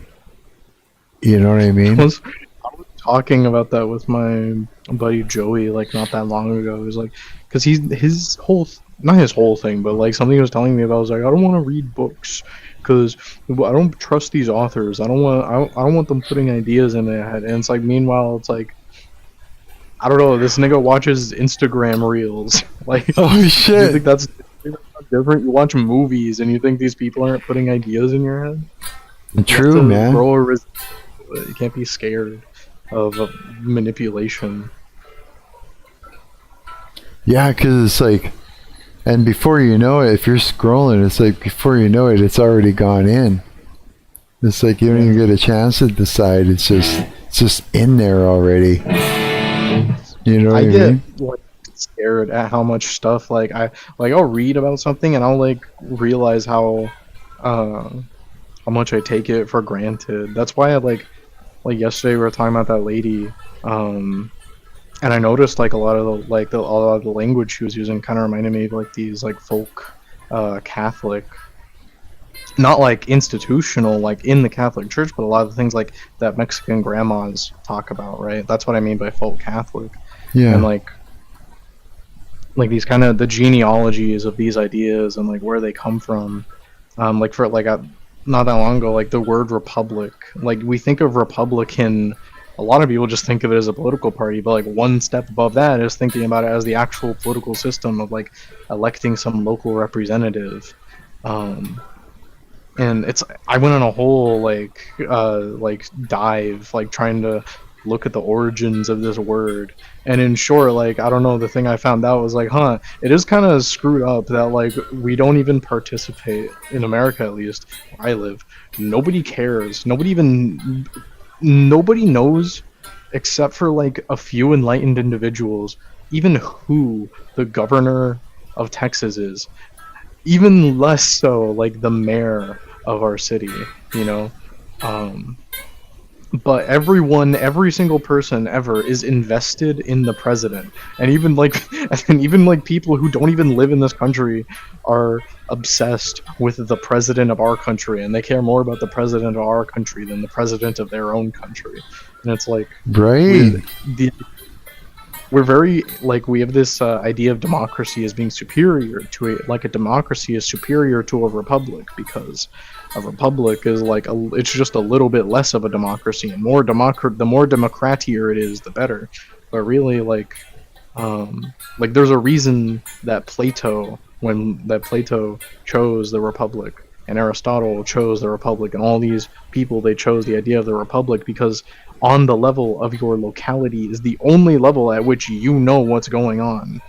I'm the only person who knows. I know more than you could ever know, for example, that the place I live in needs more double-decker mall strips. Strip malls, I love those things, like double-decker strip malls, and we have one here, and it's so good, and we need more of them.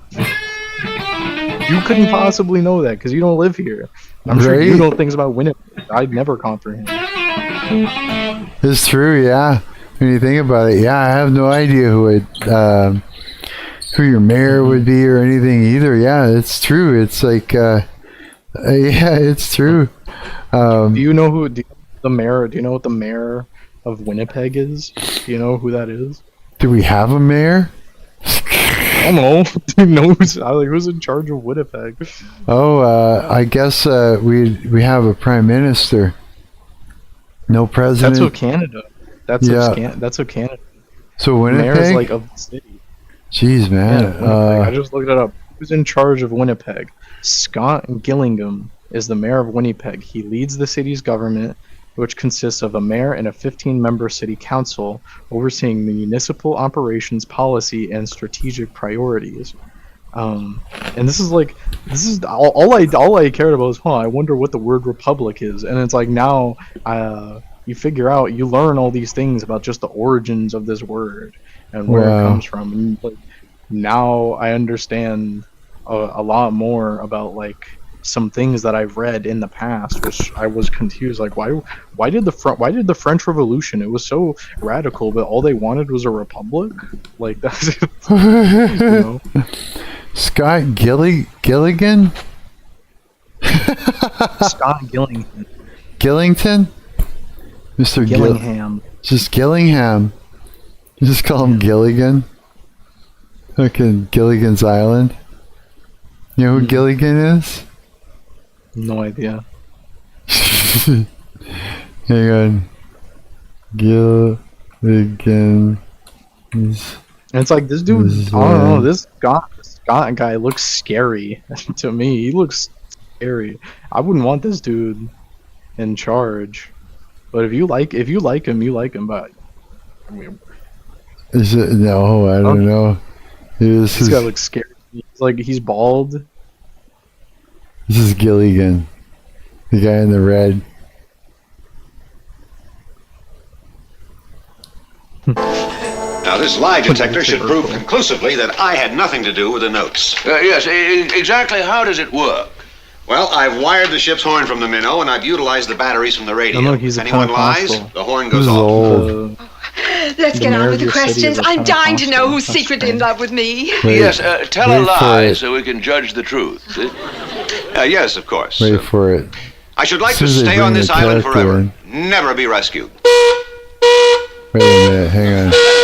You see? Ask him about me. No, Let me just zoom it forward. The idea is to catch someone off guard. This guy right in the red. That guy. That's Gilligan. So this is what I was thinking. Right. Gilligan, were you ever in love? Yes. What was her name? Herman. Herman? That's an odd name for a girl. Not if the girl's a turtle. Be serious. And she was in love with me. I lied. She was in love with another turtle. Yeah, that's our mayor. Fucking Gilligan. Yeah, that's why I laughed, because it's a joke, like calling our mayor Gilligan. Yeah. If you knew more of Gilligan's Island, you'd know that he's just like a goofy little buffoon. Yeah, a weak tit little retarded little goofy thing. Yeah, and I don't mean like pedo goofy, I just mean goofy, you know? Just stupid. Yeah, in that way. Yeah, it's like whenever whenever anybody hears me say goof, you got to take it as the old school goof, not the pedo goof. You know what I mean? Nobody says pedo goof. That's not you keep reading. That's not. What's that? Nobody says that. That every time you bring it up, I'm reminded that this is the first time I've ever heard of it ever. Really, eh? I gotta wonder how many people I've whose feelings I've hurt because I've called them a goofball and they thought I was calling them a pedophile. Yeah, isn't that crazy? It's just like, stop repurposing words, man. It's like, you know what I mean? You're just confusing everybody. Yeah. It's true. It does Who's the president of my city? Who's the president of your city? I'm looking.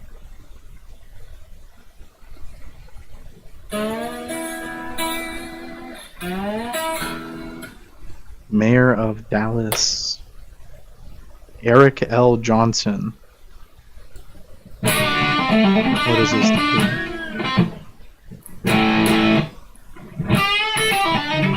Okay, we have a lawyer in charge. That's why everything's bad. Really? Mm-hmm.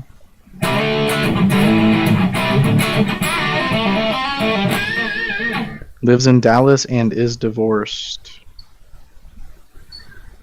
Huh. He's a member of the Mountain View Church of Christ. Now, what is this? See, it's so easy to go down a rabbit hole for no reason. Right?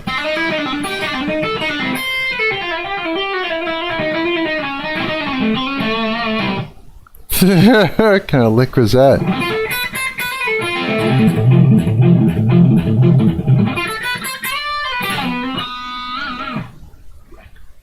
Okay, now, yeah, 88 bands, you still with us? You're so quiet, you think he's gone? Yo, I'm here. Oh, you're I'm there scrolling still? Twitter. Oh, are you? Cool. Oh, shit. Where'd you find anything? I sent some fucking crazy video to the reaction videos tab. Oh, let's check it out. We've got a few in here. I put one in there too. I see. Here, let's get into that. Let's see here. The last one I seen, so we saw this, right? And we saw this one, but we didn't see this one. What is happening? I remember the last one you saw was the DJ Khaled one. This one here, right? Yeah. Okay, let's see what this one's all about. Did you know? Okay, hang on, let's make it big. Oh my goodness. Look at this individual here. That all you have to do is ask Archangel Michael to cuddle with you, and he will. He's awesome. And he cuddles with me while I sleep. I wouldn't have it any other way. If you vibe with this message and you've ever asked Archangel Michael to cuddle with you, let me know in the comments and follow me, because I channel messages from Spirit every single day. I go live every day on TikTok. Huh. And you can learn more by just clicking on Learn More. See you soon. What are your thoughts on that? I'll ask Archangel Michael to cuddle with you. Here, let's see what this one is. Cheese Bay. Your discretion be advised. She there 12 months. What is this?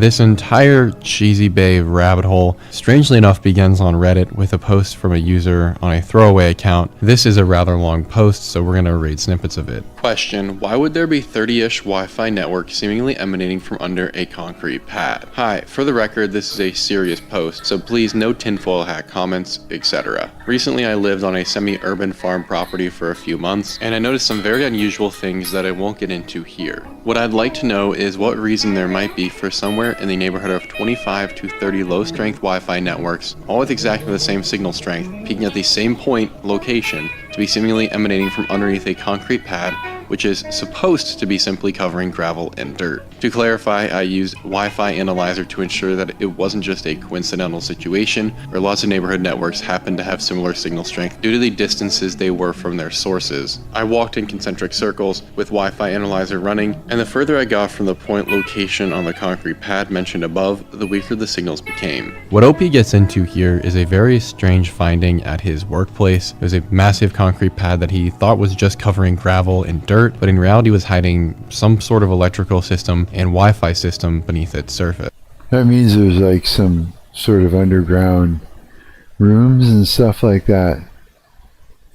But what OP did not know that day is what he thought was simply a random Reddit post clarifying that he wasn't going crazy and that this was weird, was actually going to possibly even change the world, as it is a link to the deepest and darkest rabbit hole there is. On that day in April of 2016, OP would make this exact post to 3 separate subreddits, and they wouldn't get much attention on the other 2, but it was r/Black Ops where people would start wondering what was going on because they also realized this was very weird. People began asking OP for evidence of his claims, and so he began, unlike basically everyone on the internet, actually posting the evidence of what he was saying was happening, including pictures of him drilling into this concrete pad, as well as pictures he'd taken over his time working on this farm. Now, for context, OP is discussing an urban farm in Hawaii on the island of Oahu. That is something we don't learn in this initial post, but as this conversation began spreading across platforms to 4chan, Steam It, and Vote, basically all the platforms where these sorts of conversations were being had back then, users became progressively more concerned and intrigued by what OP was saying. As OP continues to tell the story, we learn that this concrete pad, which was, like he said, meant to just cover up dirt and gravel, actually had a little bit of a strange slope to it. In the center, it was 7 inches thick, roughly, and towards the outside, it got as slim as 4 inches thick. And OP confirms this when he shows us pictures of him drilling into the concrete pad. And to confirm this was genuine and OP had actually been to the place he was discussing, and this wasn't just his backyard, he began posting some of the pictures he had taken while working at the property, and it made it very clear when compared to satellite imagery that OP really had worked there, making users further trusting of OP's claims. Wow. So this is a farm that, here to get some water, this is a farm that the guy was working in, and he started noticing that there is a Wi-Fi signal coming from underground, under concrete. Interesting. That's what Reddit was all about that now. So Reddit's all over it, right? Just letting the water go on there. Hopefully it's not making too much noise. I'm still here. Just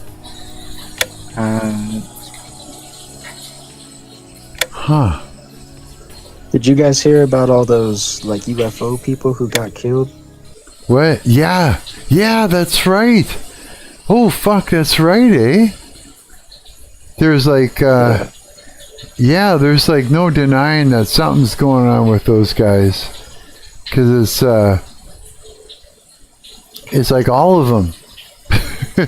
Right? All the specialists. All the specialists. It's like, it's not just like, 1 or 2. It's like every single one of the motherfuckers got taken out. Supposedly all that UFO stuff is just demons, period. You know what I mean? It's not even space aliens. It's like, whoa, what happened? Hey, where did it go? I was just watching that. How did it not? Okay, wait a minute. No, it's this one right here, right? No, that's the Pizzagate one. We were just watching this. What the fuck? Hey, what happened to what we were watching? Yeah, that's what it was. The It was this one, right? It was the cheese one we were watching? So Yeah. that was about the Pizzagate thing. Oh. Okay, I don't know why it took... I think it took off because I paused it for too long or something. Okay, hang on. Let me just get some water and I'll bring it... I'll move it ahead again. Let's fill up my water bottle with some good old cold tap water. Don't you know?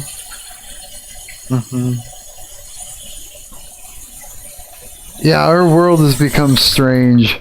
Stranger than it ever has been. But you know what?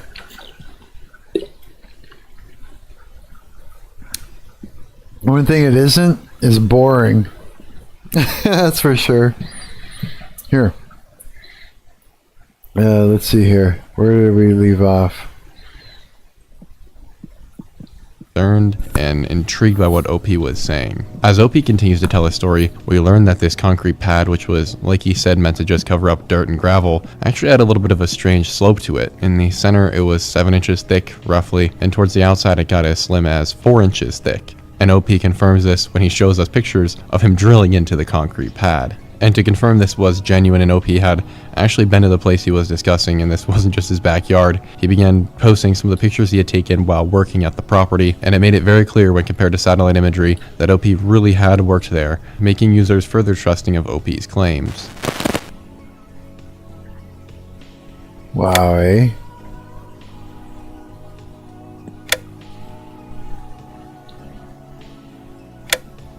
And this has to do with the Pizzagate thing. The children beef jerky. The human beef. You can see that OP had pictures of the buildings in the distance, close up of a power meter, power lines, the concrete pad, like we've discussed. A picture of him with his But then they talked about the basement. What's that? Like the restaurant, what's it called? Comet Ping Pong? Yeah. Comet Ping Pong. They say it doesn't have a basement. They say the theory relies on the pizza place having a basement. And then but then they say like, oh no, it doesn't have a basement. And then like that, but that's also where they say that they store their sauce. Really? Yes. They talk about like on their website they talk about like storing 10 tons of tomatoes in a basement. But then there's no basement. So it's just a bunch of lying going around, eh? Like a whole bunch of it. Dogs hanging out. It's like being pulled. It's like pulled at both sides, where it's like, suppose like the idea. Sorry, I'm like stumbling over my words. That's okay. It's like a pulling at both sides thing, where the job of like the right wing FBI CIA is to make even more ridiculous claims about them, like I don't know, about them like doing witchcraft and like using the child's blood to like do rituals and stuff. And then the left wing CIA's job is to like the right wing's job is to pretend like, yeah, we believe in Pizzagate and here's some more ridiculous stuff about it. And then the left wing CIA's job is to like point out how ridiculous all this stuff is, so that all the real stuff gets like flushed down. Like they are putting the baby in a bath so that they can like flush the baby down with the bath water. That's crazy, right? Mm-hmm. It's like, yeah, wow. I wonder what happened, what this is all about, because this is like, this isn't on Epstein's Island. This isn't the restaurant. But this is about the Pizzagate thing, right? Cheese Bay. The forgotten side of Pizzagate. You guys know what's underneath here already? I mean, I read about Pizzagate stuff like back in the day when it was like kind of going on. It was like, this was like around 2016, right? Is that when it was going, all that was going down? 2016? That's when people were like talking about it. That's what I remember, like 2016, 2017. Yeah, I think you're right.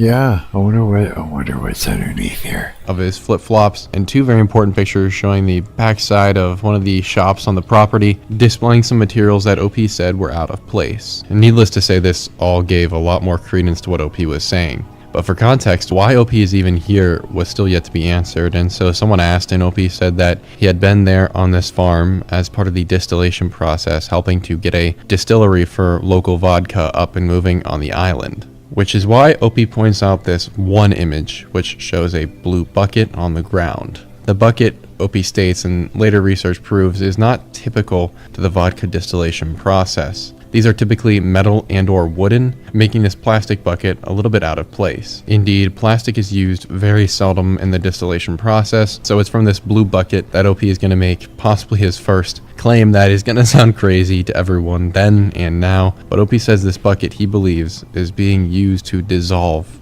organic matter, we'll call it, and that these chunks of organic matter in this bucket are leftovers along with the liquid from the decomposition of humans. Now, oh boy, holy cow, that's where we're going with this. That shit, is that on that island, Epstein's island? The pizza place? No, it's like, I think it's in DC. Really? Yeah. Oh shit. It's like a popular pizza pie restaurant. It's very popular in that area that it's in. Really? Mm-hmm.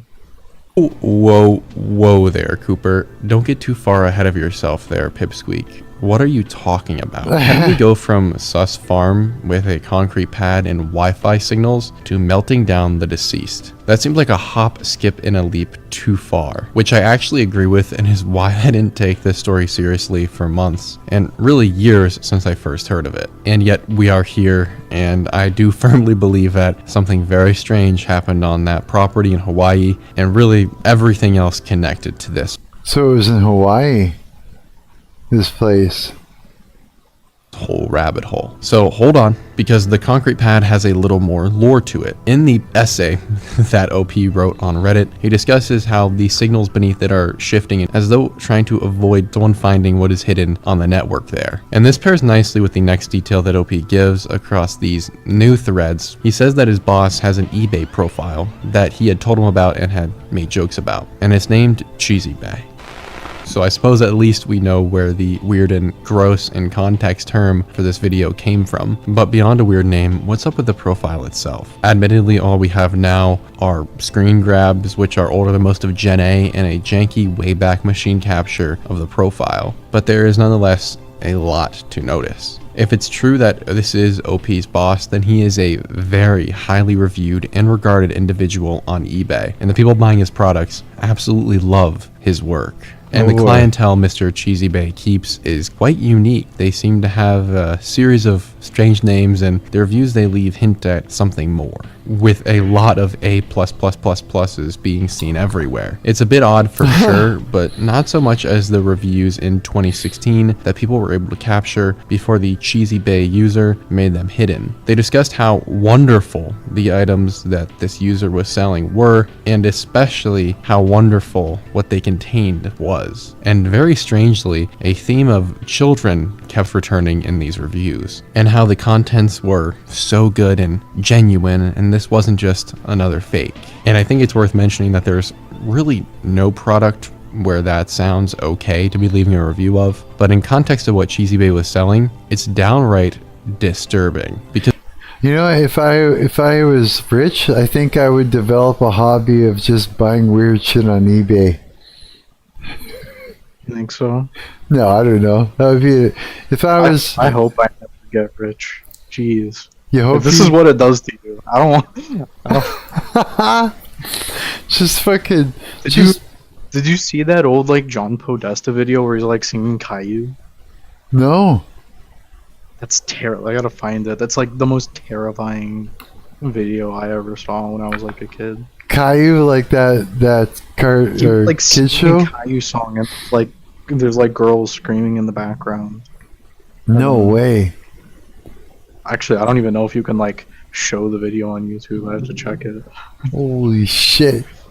His eBay platform was dedicated to selling hard drives, but not just any hard drives though, broken and faulty hard drives. And so we now have weird reviews referencing children and suggestive language being left on an account owned by a guy who sells used and faulty hard drives online and had some 30-odd Wi-Fi signals emanating from a concrete pad on his industrial farm on an island. I don't like that. What's more, we already know these hard drives were faulty and or broken, but the other detail that brings this together is that despite being in poor condition, they were still selling for hundreds of dollars. Indeed, some of these even attracted bidding wars. And so the understanding grew across all these threads where researchers were now investigating and OP was discussing that Cheesy Bay, OP's boss, was engaged, sure, in vodka distillation as a front, but was really in the business of selling cheese pizza. The very well-known euphemism for child things, hence the name Cheesy Bay. Many people started connecting. And quickly, so I don't yap too much, if I were just think about the name Cheesy Bay, we have the obvious implication of what cheese is in these circles and the idea of a bay, a safe place for a ship and its crew to find rest. In other words, somewhere to go undetected. Names are almost never random, so if that's all true what OP's telling us, one would need to know where this is happening, which is when we dive back into what specifically OP is now discussing with others on these platforms. He notifies us in his first post, or at least hints at the idea of there being a larger structure beneath the concrete pad because the water he had poured down into the center had drained out and the routers were left unharmed. But it goes even further in the other threads. When asked if he has seen any underground structures that perhaps could be facilitating the activities believed to be on these drives, OP gives some interesting answers. Firstly, OP discusses how he didn't have time to fully explore this thing because he had to flee and get out of there due to the impending realization that this wasn't just a vodka distillery and that something else was happening. In those last weeks though, when he was collecting the evidence and taking these images, he had heard stories from locals and other employees and had made discoveries. Firstly, he was told that there was a contractor who had come in and leveled the land where the previous building stood from the farm and the previous owner. This also included removing massive underground vats from the farming process. And based on old Google Earth imagery, we do know that he's not lying about there having been a farm there previously. And you can see over time it gets run down to the point there are tiles missing from the roof and the plants start overgrowing the area. So it seems like it might have just been flat out abandoned. So he just took off from there. He's like, fuck this whole thing is way too creepy. I'm out of here. So the idea of underground storage tanks is no surprise. It's possible they held water for irrigation, which is a pretty common practice. Once the big vats were removed, however, no one ever actually saw the contractors fill them back in or put something else down there. They sort of just covered up the top with a layer of concrete and then eventually a new building. And so OP presumed that they were still there, these massive empty rooms beneath the ground. In addition to the new building placed over the former vats, other new structures were developed, some of which OP thought might have held entrances and exits to the underground area, as well as possible ventilation shafts. He then, after being prompted by curious readers, discusses an event he thought was weird at the time, but hadn't connected until recently. A user asked him if he had ever seen any tunnels. OP said no, not beyond anything used in the industrial process, but there was a sewage line that ran one side of the breadth of the property. It was a county municipal sewer line, and during his 6-ish month tenure there, OP had seen that line dug up, which was typical size, too small even for someone to crawl through, and then he saw it replaced by something on the opposite side of the area, closer where the vats were. Supposedly a sewer line, but it was about the size of a door. It was enough for a full-grown man to easily traverse. And its location was that, like we said, within range of these vats and these old underground systems that had yet to be filled in. And since the original sewer line was kept on the property, just moved to the opposite side, Opie thought this new one might have been a tunnel rather than just a sewer system. At this point, it's worth interjecting that the idea of underground operations is on everyone's minds in these threads, because there is pretty solid evidence that something very wrong is going on here. What's weird too is that the satellite imagery from that time does confirm the story so far. We can see from 2001 to 2014 a farms slowly decay as the roof on one of the buildings falls apart and the structures become overgrown. And then bam, late 2014 happens and someone comes in and plows most of the area and buildings. And in 2015, someone begins building a distillery. It matches exactly the same timeline from OP to the best we can ascertain. And that new owner, property records confirm, is OP's boss. But how do we know it's OP's boss? Well, because OP actually tells us, and thankfully because it allows us to investigate this story much further and confirm what his findings are. Wow, Google Maps, eh? You could actually go back far enough back, you can actually literally find out what was there and track it like that. Wow. Fucking the internet's wild. It's like the perfect place for a detective to go to town. OP's boss's name, and this is public record covering my butt. OP's boss's name is David Flintstone. That is as far as we can tell his actual name, although I have some doubts on that, but that's neither here nor there. He also goes by David Flintstone, David Stone, and Biff Skipman. He's also a known criminal, so his info is out there, but I'm getting ahead of myself. David is a pretty bad guy, but thankfully his name stands out really anywhere, as he's named after a cartoon, but especially so in Hawaii. In tracing the records for permitting it and property ownership via the Hawaii government website on the matter, we can pretty quickly see some things are off. A researcher originally caught this way back in 2016. Searching through the records, he found that David Flintstone chose a man named Richard Lowther to be his new electrical contractor in developing these new areas on his property. Why David did this is unknown. It was a little bit of a weird move because it made his project take longer and he had to get permission and the paperwork to go through before he could actually start development. And obviously, there is something more to it, otherwise we wouldn't be talking about it. Richard Lowther's name also pops up in another place, on a website that leaked the list of a bunch of members of a very disturbing cult that operates on the island of Hawaii, known as the Science of Identity Foundation. It is a yoga, Hindu, Buddhist mixture cult. There's a lot of things going on there with some Westernism mixed in there. Very, very weird. The Science Identity Foundation has managed to stay pretty much out of the limelight for the most part, but if you are a native Hawaiian, you for sure know how to spot a member because they just have that vibe. The founder Transcending Karma. That was the dude that he just showed a picture of. This David Flintstone? His name is Chris Butler, and he started the cult. Him, right? In the 1970s. However, he adopted the name Jagat Guru Siddhaswaru Pananda. Holy cow.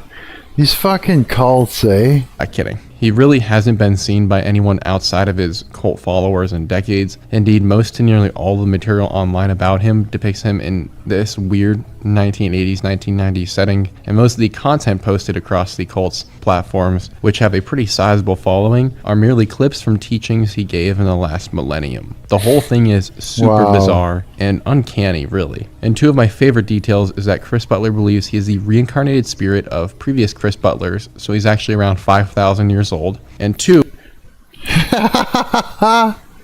is that he wrapped an entire room of his compound, emphasize compound, in aluminum foil in order to keep germs out. And it's an eyesore, neighbors say. But most importantly, and why I bring this whole thing up and Chris Butler, is because his cult has a member who did the electric work for David Flintstone's suspicious farm and possible CP manufacturing facility. That seems like a very weird connection that we can't ignore. Of all people, you choose to wait weeks, maybe even months, to switch contractors to a known cult member. There is something that doesn't sit right about that with me. But what else is important to know is that Chris Butler and his cult have a lust for political power. See where this might be going? I didn't either. Keeping in mind political power and the believed activities on this distillery, Chris's lust for power was very well known, and for a long time he tried getting someone in the cult into politics. And lo and behold, he actually had succeeded with just that. His candidate of choice is none other than Tulsi Gabbard, Democrat politician from Hawaii. She became famous for some of her more based takes and going on shows like Joe Rogan in the late 2010s and early 2020s. And I remember seeing her on there. Seemed like a fairly moderate politician for our day and age. We are all aware that she lost her presidential election bid, and honestly, I forgot she had existed. Until making this video, when I realized the same cult who did work for the island distillery is the same cult that Tulsi Gabbard, her husband, and her dad were high-ranking members of. Tulsi denies this connection and having ever been a member of the cult, and even denies having participated in their activities, but other members have since come out and said undoubtedly that she was. And there's also a picture of Tulsi Gabbard at a cult retreat paying homage to an altar or shrine for Chris Butler, the cult's founder and leader, whom the cult worships as essentially God. So her whole denying of being involved in it is just a lie. But what isn't a lie is that this cult has connections to Cheesy Bay and political intrigue. Where are these people now? I wonder. Have you heard anything? Have we heard anything since then about these motherfuckers? Since Epstein? Yeah. I'm trying to think. I don't think anything like new has come out. No. Have they been connected? I mean, these people. Sorry, go ahead. No one's been arrested. No one's. No, they are the police. Holy shit. This is fucked up. Might seem distant, but I think we're going to start closing the gap more and more. This cult has also... Imagine, like, there's so... I think all the time about how much stuff we don't know, and even more, like, how much stuff has just been, like, totally forgotten. Like, how much stuff does nobody know happened? Right? It's true. Yeah, you're right. Like, it's like, holy fuck. Infiltrated the highest offices of American politics and power. Sound familiar? Tulsi Gabbard is literally in the same room as the president on a frequent basis and is part of his cabinet. The president being Bibi my bad. Continuing, her position is director of the National Intelligence Council, the Homeland Security Council, and really anything to do with intelligence programs in the U.S. This includes spying, blackmailing, double emphasize blackmailing, and black budget operations. Now, where can I think of someone with strange connections to child engaged activity? This is starting to sound weirdly familiar. And most strikingly, it means that she is the head of the U.S. intelligence community as a whole. That would mean the CIA, FBI, NSA, DIA, and the other dozen or so agencies that are involved in the intelligence realm. Shit. Yes, a cult member, whose members also connect to the Cheesy Bay situation, is now one of the most powerful and well-connected people on Earth, with technology that allows her and her employees to listen to anybody at any time. So Chris Butler's plan definitely succeeded, to say the least, in infiltrating American politics. Also, she literally attended one of the cult's boarding schools. She made a point of promoting Americans buying from non-chain stores, which I firmly agree with, but suggested one in particular named Down to Earth, and Down to Earth is highly speculated to be owned by the cult she grew up in. The cult members worship their leader, like I said, as though he's a deity, and are completely subservient to his will. She even included a blessing in her wedding program for her second wedding from this cult leader, which is on screen now. Fuck. So no, she can't deny being a part of the cult. And now, do I know what this all means in relation to the cult and its hold on power and the Cheesy Bay situation? No, but I think there's got to be more to it, and it's just such a wild link that I couldn't overlook it. Because it's... Talk about the gaslighting that goes on to make a bunch of people believe that this dude is a deity. You know what I mean? Like, well, that's what they think they are deities. They read, because like I call these people Buddhists, but like a part of Buddhism is like being able to appreciate these other, like they believe in like some Christian ideas. They believe in the Christian aspect. Like when Jesus says, "Ye are gods," they see in the Bible, "Oh, ye are gods," and they think, "Oh, that means me." right. People do think they are. They think that they are deities. They kind of believe in like a Buddhist, like karmic Calvinism, where they think that because they are members of the elect, they can do whatever they want, and that they have an invincible grace. Wow. And of course, they've convinced themselves, I must be elect. I am a member of the elect because I am... You know, I don't know, maybe they're Neoplatonist, maybe they're Buddhist. Holy shit. It's like, holy fuck. And the most insane thing about these people is that these people are selfless. and these people love you, and these people are trying to create a better society for Oh, you're you. kidding. They're sacrificing everything for you. Really? At least that's what they think they're doing. They think that they are sacrificing their lives so that your life can be better. You need to let go. You need to let go of material wants and needs. You need to you need to become basically a Tibetan monk. Who are, by the way, Tibetan monks are pedophiles. Oh no. Maybe that's a pill to force everyone around me to swallow another day. But they are not like good. Buddhist monks are not good people. No way. No. But they want you to be that. They think that the Buddhist monk is the only person in the world who's truly happy, and they want you to become a Buddhist monk, and they are sacrificing so much. Oh my God. I can't believe they're making me. I have to do this to this small child for you. Oh it's like no. It's a complete perversion. Gross. I need to convince this guy to go on a mass shooting, but it's for you. He's like all of these people. It is like that is the most terrifying thing about these people, in my opinion, is that they love you and they see you as like if you speak out against these people. Worse than speaking out, if you act out against these people, they think you're biting the hand that feeds. Holy shit. Fuck, man. People get so deranged so easily. We do, don't we? At the very least, you have to make sure and never even talk to them, because these people are smarter than you and me. It's like Judas. Like, you think Judas didn't know Jesus better than you did, than I did? Right. No, he knew Jesus way better. He still betrayed Jesus. You know, Solomon had all the wisdom in the world, and he still submitted to Mammon, to the demons, right? These people are like so much smarter than you or me. I have no doubts in my mind that if they really wanted to, they could convince me that they're right. If they sat you down. Yeah, like if for some reason I became important and I had a lot of money. That's why I say I hope to God I never get a lot of money. Yeah. I never become important to these people, because if I become important to these people, they're gonna sit me down and I'm gonna be foolish. I'm gonna think I can reason with these people. I'm gonna think maybe I can get a word in at them. Maybe I can get a jab. I have no idea what I would think.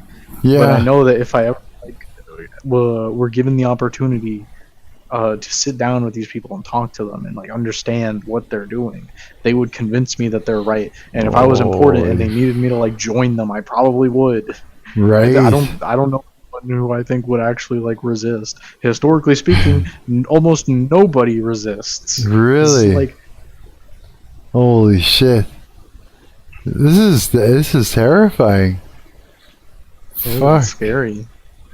Oh my God. Next cheesy bait. Jesus said the meek will inherit the earth.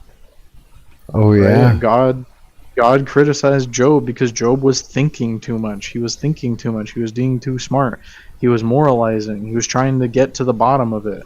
Why are you trying to get to the bottom of it, Job? I didn't tell you to do that. God wants you to be a stupid idiot in heaven. He wants you to let him take care of it all. Yeah, Jesus didn't have degrees. He didn't. No. Huh. He was a tecton. Tecton? That's what people say carpenter, but the more accurate term for his occupation was a tecton. What's that? That's like why when Jesus says like I have sheep that I have, or something like that. He says something like I have sheep that you all don't know about, is because he was a tecton. He would travel around. A tecton is like, you know, the people who built the pyramids? Yeah.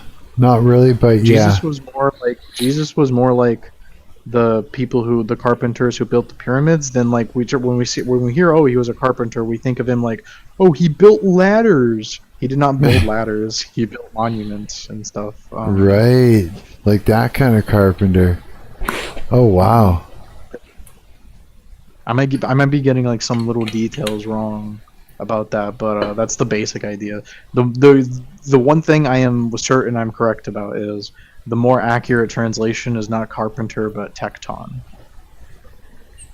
So that makes sense. That yeah, because I imagine, yeah, I don't even know what I imagined that he made out of wood. It just Builder, craftsman, artisan. He worked with, being a tecton means he would have worked with stone, wood, and metal. So not just wood. Carpenter was like wood. He worked with all these things. Wow. I wonder if that means he made idols. I don't know. Got commissioned. And that, like, there's some people that theorize, because Jesus said he has sheep that weren't, like, you know, around here. Like, some people theorize, I don't think it's true that he went to the British Isles, but some people think he, like, traveled around a lot. Really? Which, I mean, it would make sense given for how if I had to, like, pick to a place he traveled to, it was probably Iran. It was probably Persia, you know, because, I mean, who were the three magi? Or No. It wasn't specifically three, it was just the few magi, three wise men. Right. I remember The that. most accurate translation of, like, three wise men is more than two magi. That's really the most, it's like, it was, what, no, how many was it? More than two. That's really what, and a lot of people translate more than two to just be, oh, so it was three. It was like, well, it could have been hundreds, who knows? Could have been 2.5, but more than two magi, which was like the concept of that is like a Zoroastrian astrologer. And if you look into Zoroastrians, they were like proto-Christians. Oh yeah? They had like, yeah, they're like more Christian than like the Jews at that time. Oh, you're kidding. You know, I don't know, it seems pretty important to me. It seems definitely like if Jesus was going to go anywhere to build with stone, would he go to the region of the world that fucking loves building with stone? I don't know, maybe he would. Shit. But none of this is known. All of this is just like theorizing and like kind of vain. It's a little vain, but it's also like kind of cool. It's like, oh, what did Jesus say to these people? We never know. Like, there's the Gospel of Thomas, which is like just a bunch of sayings of Jesus. Is that true? Who knows, right? It would be a big deal if it was true, because like the entire Gospel of Thomas is just like him recording a bunch of sayings that Jesus supposedly said, but maybe he didn't say it. Maybe they just lied. You know, it could be a forgery. It could not be a forgery. That's true. Some people accuse the some of the Deuterocanon of being forgeries. I don't think that's true.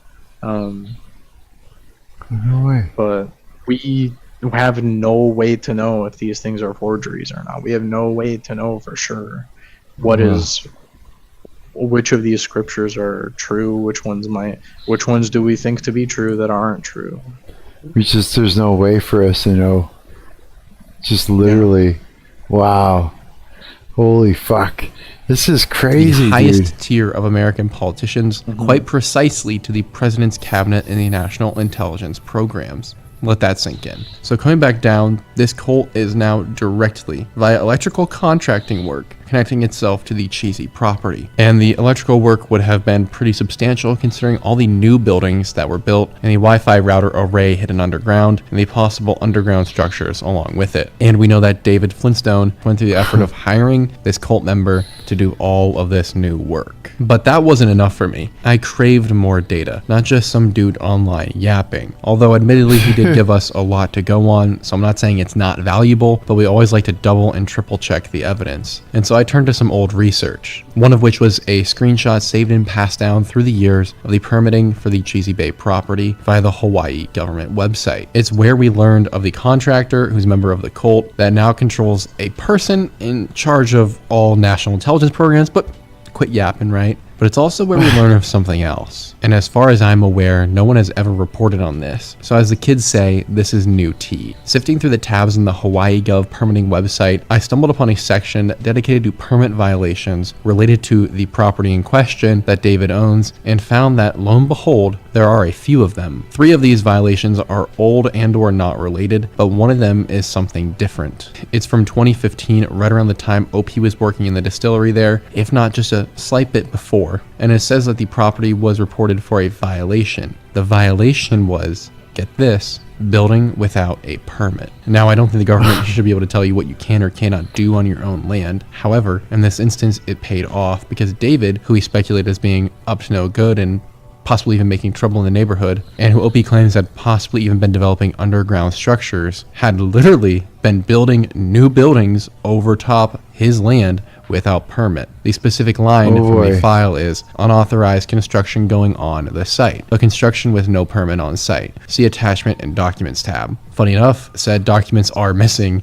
There is no docs tab, but with what we have, we do know enough to ask, what on earth could David have possibly been building without a permit? After all, he clearly had no problem filing them, nor waiting, because he did so and waited the however long a period it might have been for approval just to change his electrical contractor to a member of the Chris Butler cult. So why then not just do it here? File the permit and save yourself the hassle, because risking a violation could mean further trouble in the future and possible inspections. So it would have had to have been something worth covering up and risking the chance of being caught red-handed and handed a violation. And I can think of numerous things rumored to be transpiring at the property that David Flintstone would not have wanted to be seen by the public. The source of the material garnering such high praise on eBay and the answer to what is really going on those drives is just one of the many possibilities. And to that point, another new thing these documents reveal is that another tenant is listed on the property in that same time frame along with David Stone, and his name is Jason Shitanashi.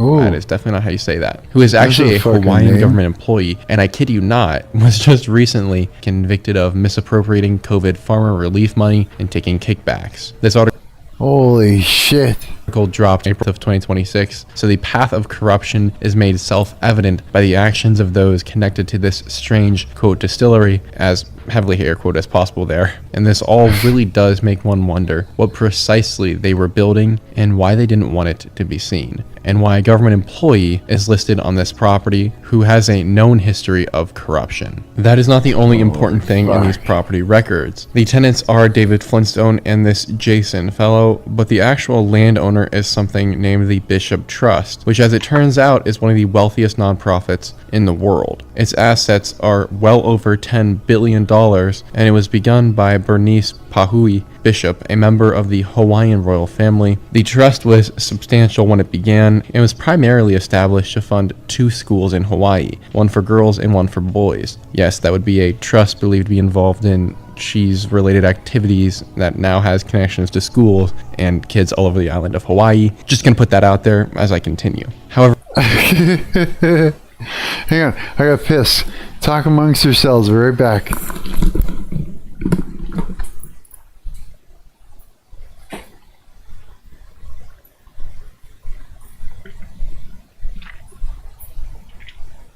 I don't got nothing to talk about. I'm thinking about Game 7.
Yo, what's Okay. good? I'm back. What I miss?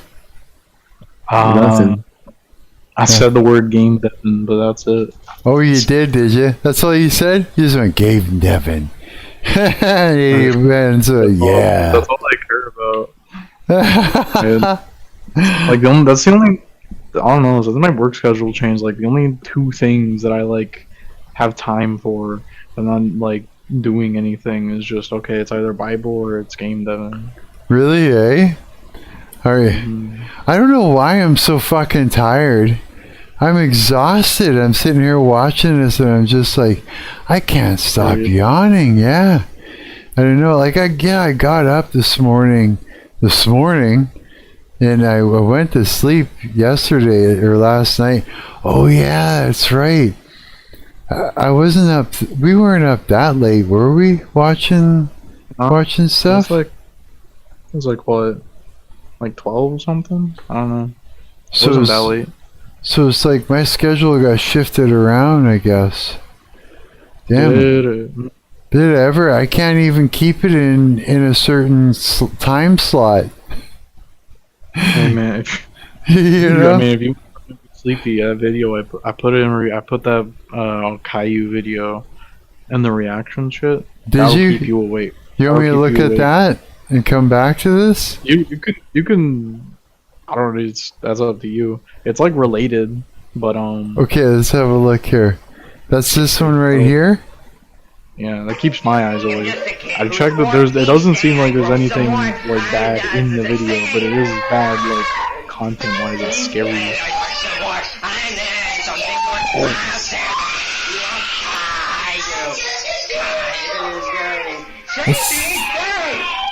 That sounds messed up. Growing up is not so tough. I had enough. There's a lot of fun stuff with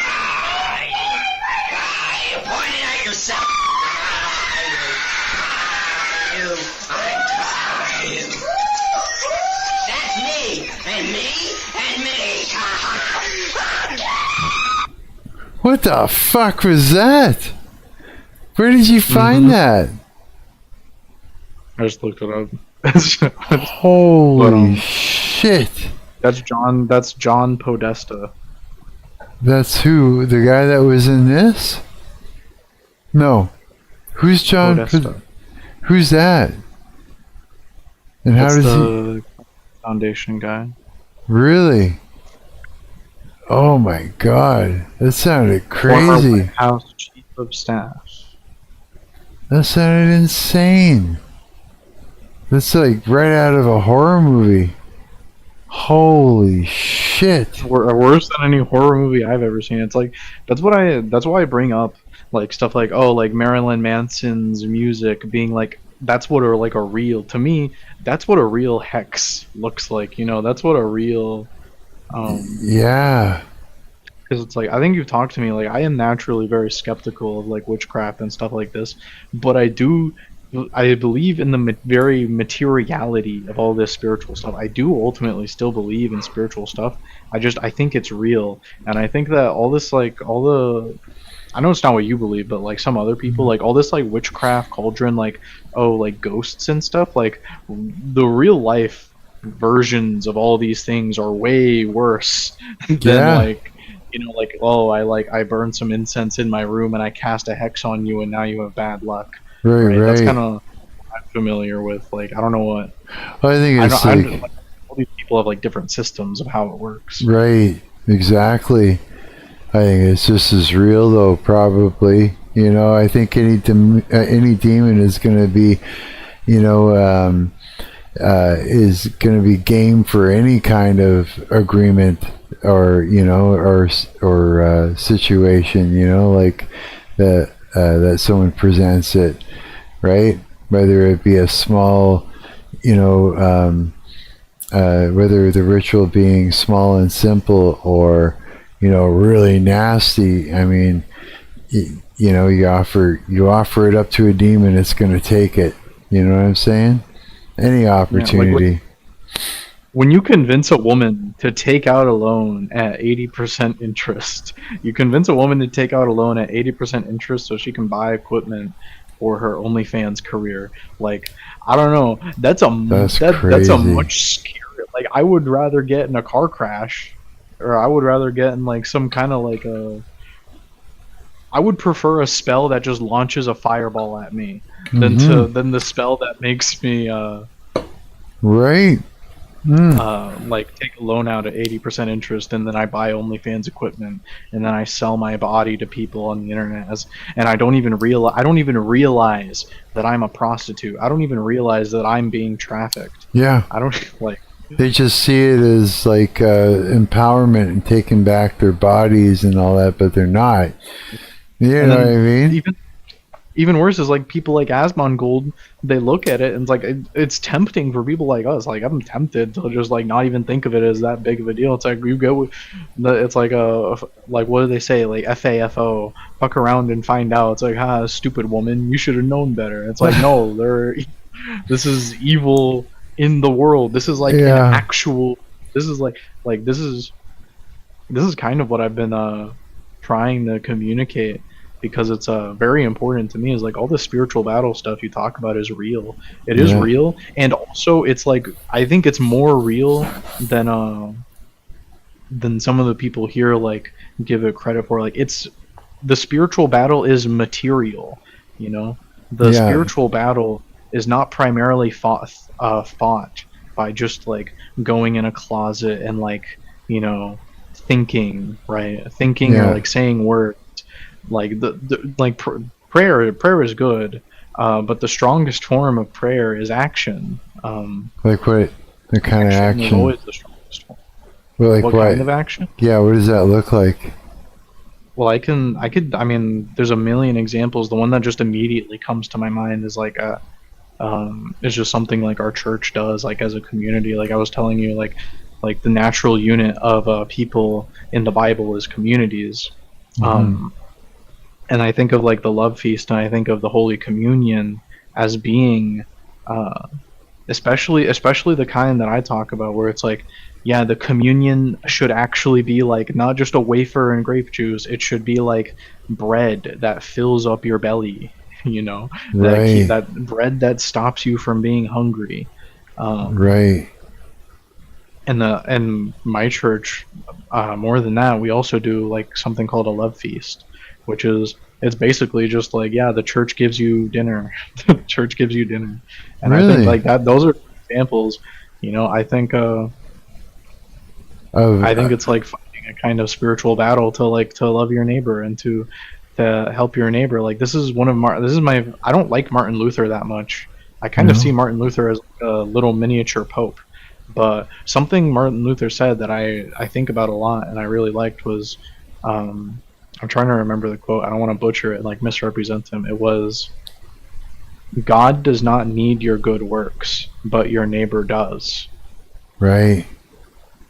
Right. And like, I don't know about you, but for me personally, like nothing gives me a better hope in like a Christian faith than like a non-Christian doing something kind for me, or a Christian. Like any people like showing kindness is always like, and showing love for other people, and like always vicariously, when you show love for other people, you are showing a love for God. You're even in the most like Baptist, you know, symbolic traditions, you're showing a love at least for God's image, even if you don't see even if you don't believe that people are like themselves any kind of representation of God.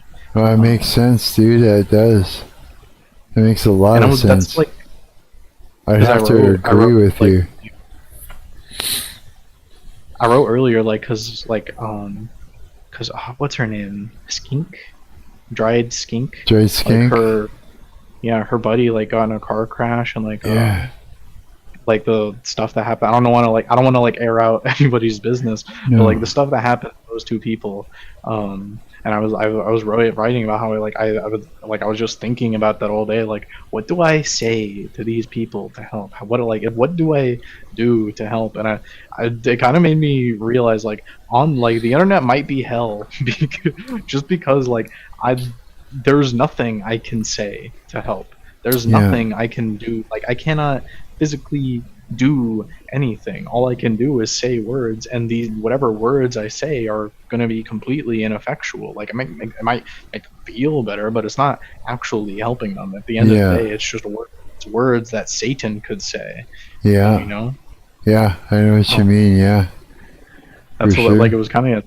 I mentioned it, like it was kind of getting to me. Like, I want to help. I want to help. What do but I can't do anything. It's like it's like there's an itch. You know, it's an itch that you can't scratch. It's true. Yeah, and if you don't know what the hell to do, and it's like love with nowhere to go, nowhere for it to go. You know, I know what you mean.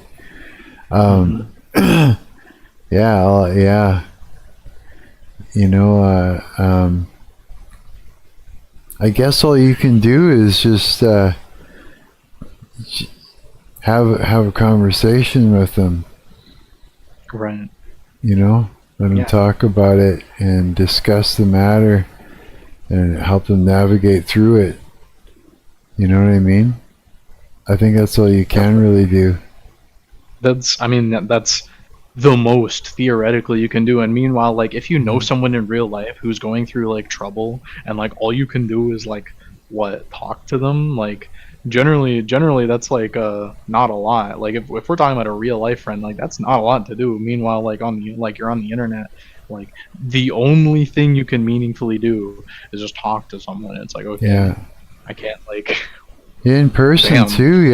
In person too. Like if someone's a big difference. Here's the thing: if you're going through something, you know, you kind of that's the thing you need is someone to talk to, someone who's going to listen and hear you, and you know what I mean, and help you navigate through it. I think that's exactly what you should be doing. You know, whether it's in person or over the phone or something, right?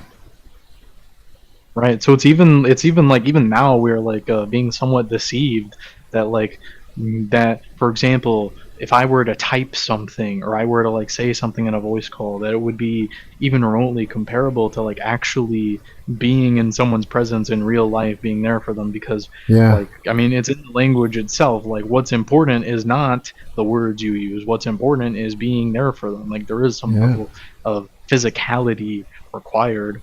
Our God said so. Our God definitely thought that he needed a level of physicality with creation, right? That's why he became a human being. That's true, right? He became a human being before like books were a popular thing. Came around before books and before the internet. I don't imagine he, chose that time in history for no reason. Yeah, that's true, right? Yeah, it's other than it's even worse than I thought. Wow. Like, I'm not even able to really be there for anyone, because all I can do is just type and say words and like do the performance of being there, but you're not really there. I don't know, it's kind of scary. Yeah, it's like it's the same thing where like it's funny, it's like I've gone into the comments section of Craft of Christ just to say, hey, I appreciate what you're doing. This is actually really, made a huge difference, and it helped me make a big change in the way I do things in life. And I look at all the comments, and it is exactly that. It's like, it's a bunch of blessings. People just saying, God bless you, and blah, blah, blah, bless you. Everything is God bless you, and the hands and stuff like that. And it looks exactly like what you're describing, where it's just sort of something that you can just say, and you look like you're signaling, right?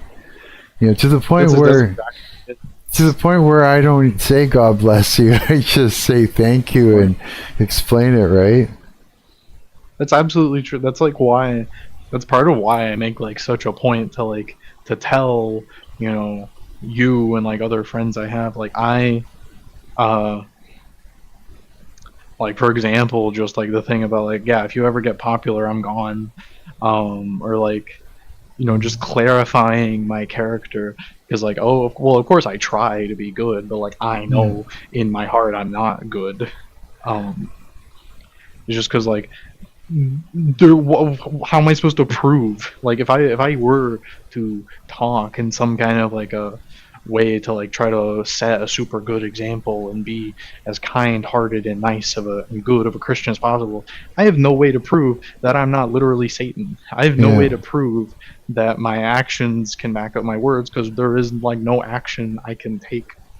Yeah, because it's like, because it's just words, I think that's right? why we're so paranoid, right? Yeah.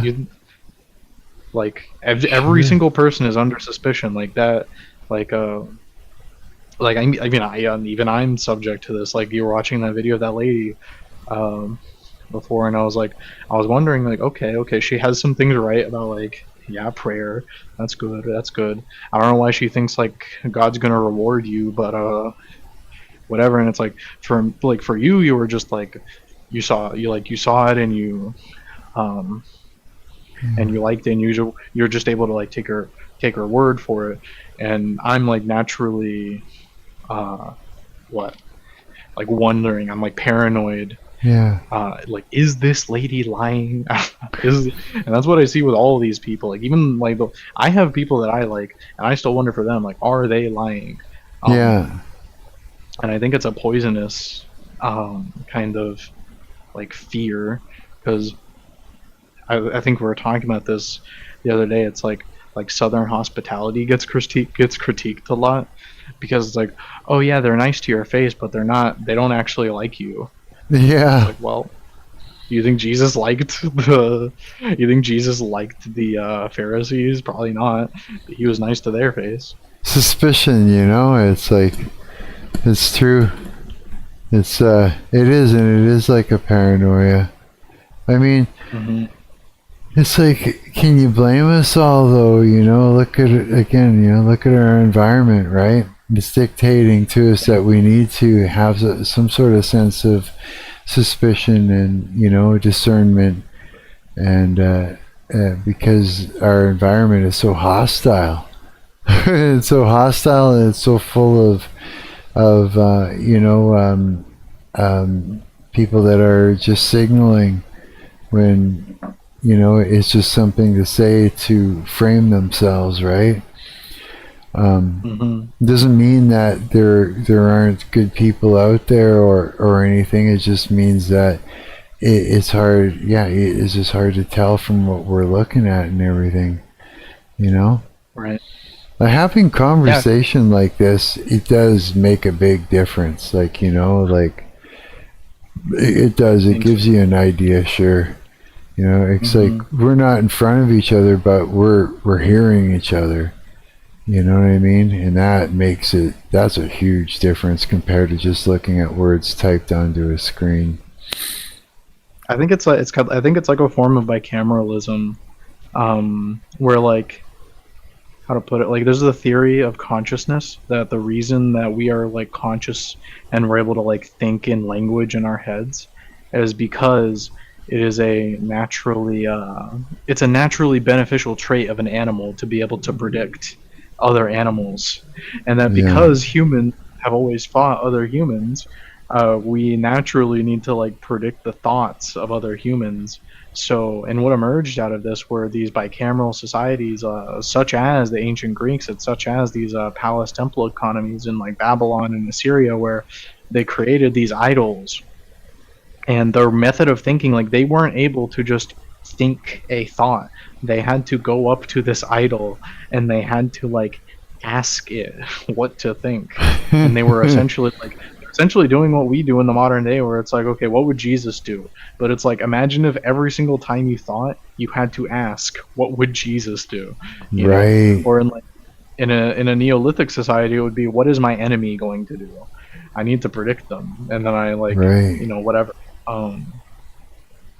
That's and true. I kind of see like a more, maybe a little more advanced version of like the same basic thought pattern, where it's, okay, like, yeah, I'm talking to you and I'm exchanging ideas with you, but it's like, really, I'm using you to think. I'm using you to think, and you're using me to think. Because Yeah. the only like part that's engaged is, okay, my mouth is engaged to talk, and my brain is engaged to send out and receive information. Yeah. And there's really like nothing else going on. There is no everything else that I think is going on is only going on insofar as my brain needs to be convinced that like all this stuff that I'm looking at is like a real, like this dude that's in 144p with a red shirt is like, that's a real person. It's like, well, That's true, eh? The red shirt. That's me. What the hell? it's like none of these like none of this internet stuff is real. It is hell. We are in, like, me and you, we are in hell right now. This is hell. Oh, I think so too. If we die and we're not well behaved, like, this is what to expect. Yeah. Yeah, that's true, right? It seems like it. It seems like it, you know? God. The internet is hell. What a concept. I'm going to be thinking about that one for a bit. It was designed to be that way. Yeah. Like, you look into like all the people who made the internet, like, oh, okay, the government made the internet on purpose. It's an instrument of mass psychosis. Like, that's the reason. Like, what's the practical reason for every computer to be connected in the United States? Is there a real reason for that materially? No, not really. Is it really so much more? Is our society really so much more advanced than it would be if we just had fast Commodore 64s? No, not really. In fact, we'd probably be a little more advanced in the other one, with the powerful Commodores. Yeah. You know, that's funny. I was just looking at today because I was looking at my generation. I guess it's Gen X or something like that. And yeah, it was explaining that we were the last analog generation, and we actually seen the switch over, you know, from analog to digital. But we were the last analog one.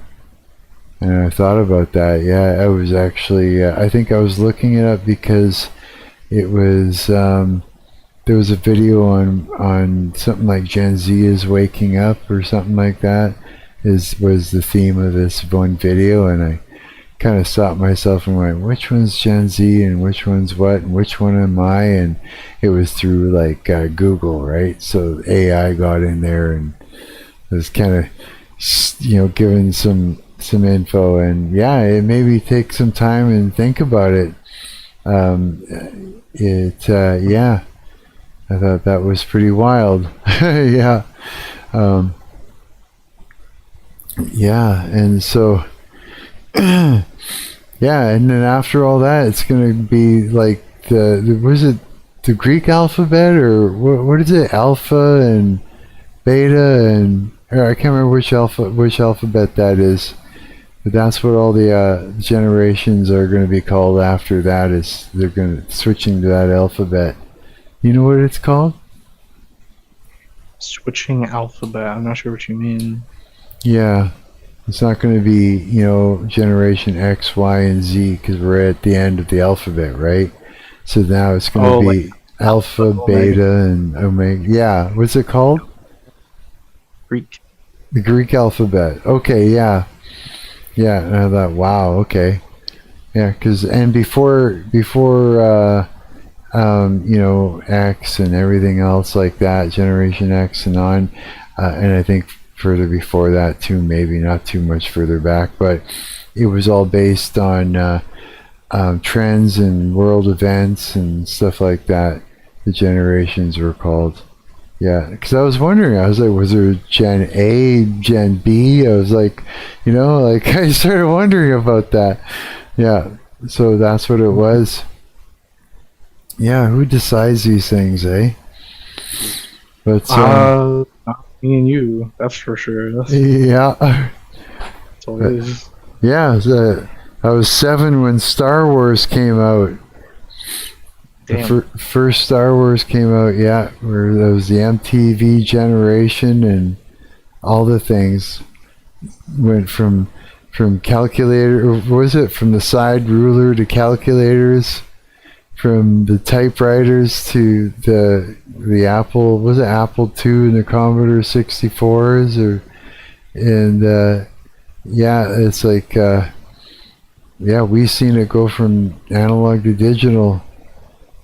And so to think, I think that's a good technological thing, like, cause I don't know. I feel like it's a good way to. Yeah, I'm glad that I got to see it before we've got what we have now. Like I could never even fathom back then that we'd have what we have now as far as, you know, our technical advances. Like this is, like right now we're having like phone TV right now. That's what this is, like, you I know what you mean. That's like if we were to look back, let's see here, hang on a second, what was subject to the excesses of this technology. And it's like, honest, like, I think Terry Davis was right. Like the Commodore 64 people had it pretty good. Like that was a good device to have in a home, was a computer, a device you use to compute things, a device you use to write and like to write programs and to read programs, you know. And yeah, I don't know, that seems like a good device. Just having a, like, what is the worst thing about boomers? I don't know. I think I can immediately identify, just interacting with boomers, the worst thing about them is their TVs. yeah, Boomers would be way better off without their TVs. They just sit there and they watch for hours and hours and hours, and then they have a heart attack at the age of like 64 and they die. That's what boomers do. yeah. And that's what TV under them. The boomers that don't have TVs, they're all great. The boomers that do have TVs, they're horrible. I imagine it's going to be the exact same thing with Zoomers, where it's the ones that have what. The ones who are like able to interact with technology in a good way are going to be fine. Yeah. And the ones that get just like completely, I don't know, the ones that like think all this stuff is real, like the ones that are just like, I'm going to go in cloud code and I'm going to make an app.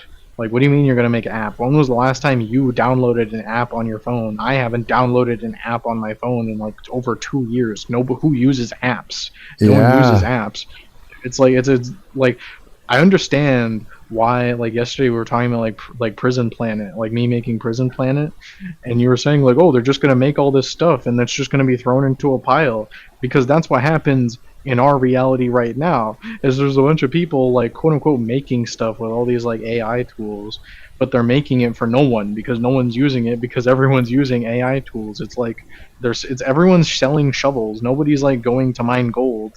And the gold doesn't even exist. They're just selling shovels to nobody, and everyone's poor. That's true. I understand why you were thinking like, oh no, so you're just gonna have them make stuff, and they're gonna like they're just gonna sit around in some warehouse, and like part of the solution is to have things that are gonna get used. Part of the solution is like, why don't we use a computer to have you ever looked into hydroponic agriculture? Besides weed? I know there's hydroponic weed. Imagine hydroponic avocados. Imagine that.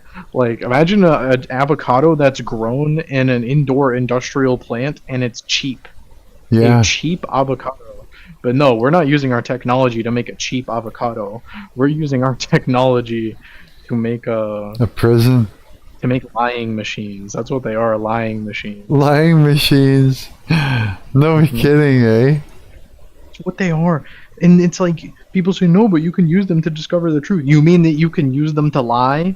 You mean that you can like pretend to know shit? You mean you can like say, yeah, I know all about that, and then whenever someone asks you something about it, you just like go to Chat GPT real quick and you ask them, and then you send your email back like you're an expert? It's so like... And So you're not ChatGPT finding is the truth, you're just hallucinating. using it to lie.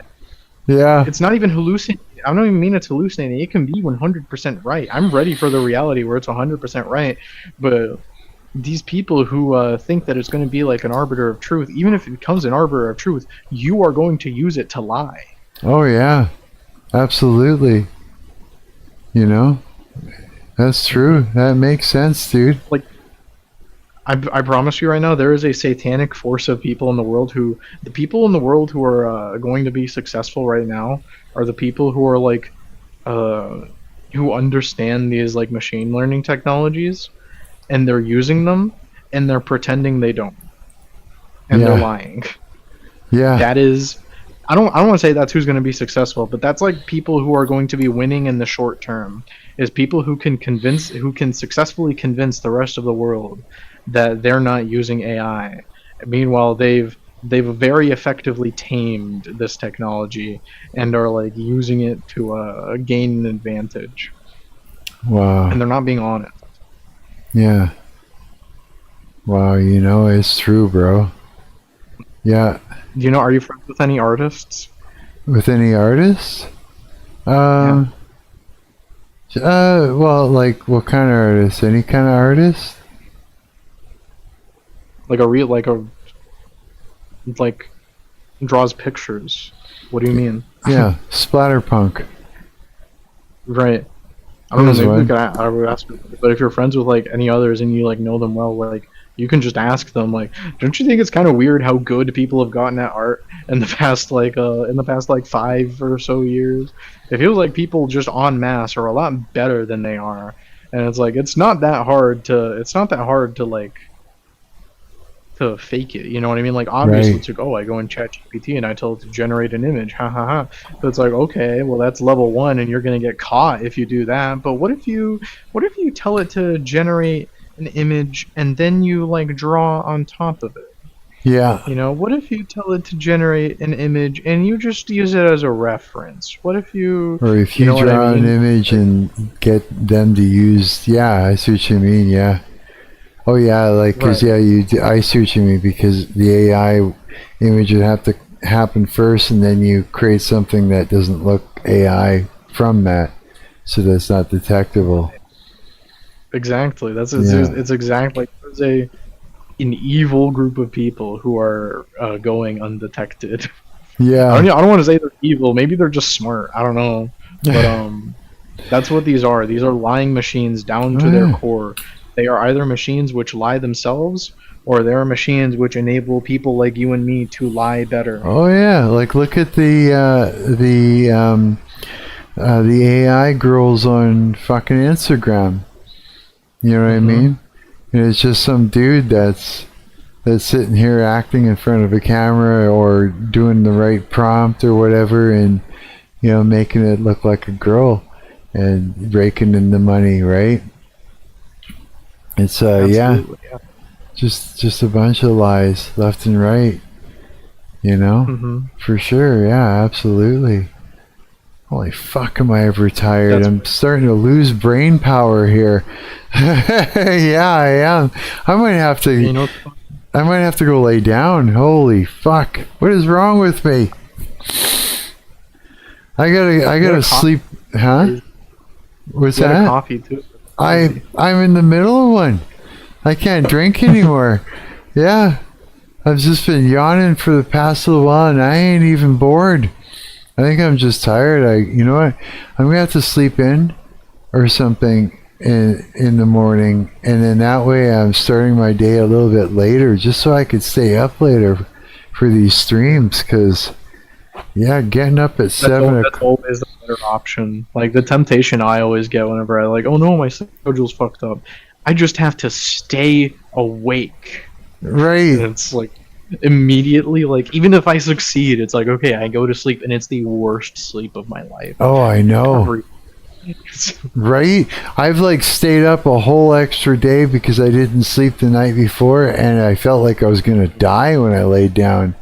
I was like falling asleep. I just felt like I was afraid, almost like I was gonna lose my life. I was all out of fucking whack. My head's not right, and you know what I mean?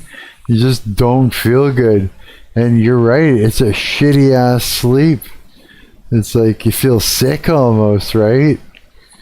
Yeah, it's true.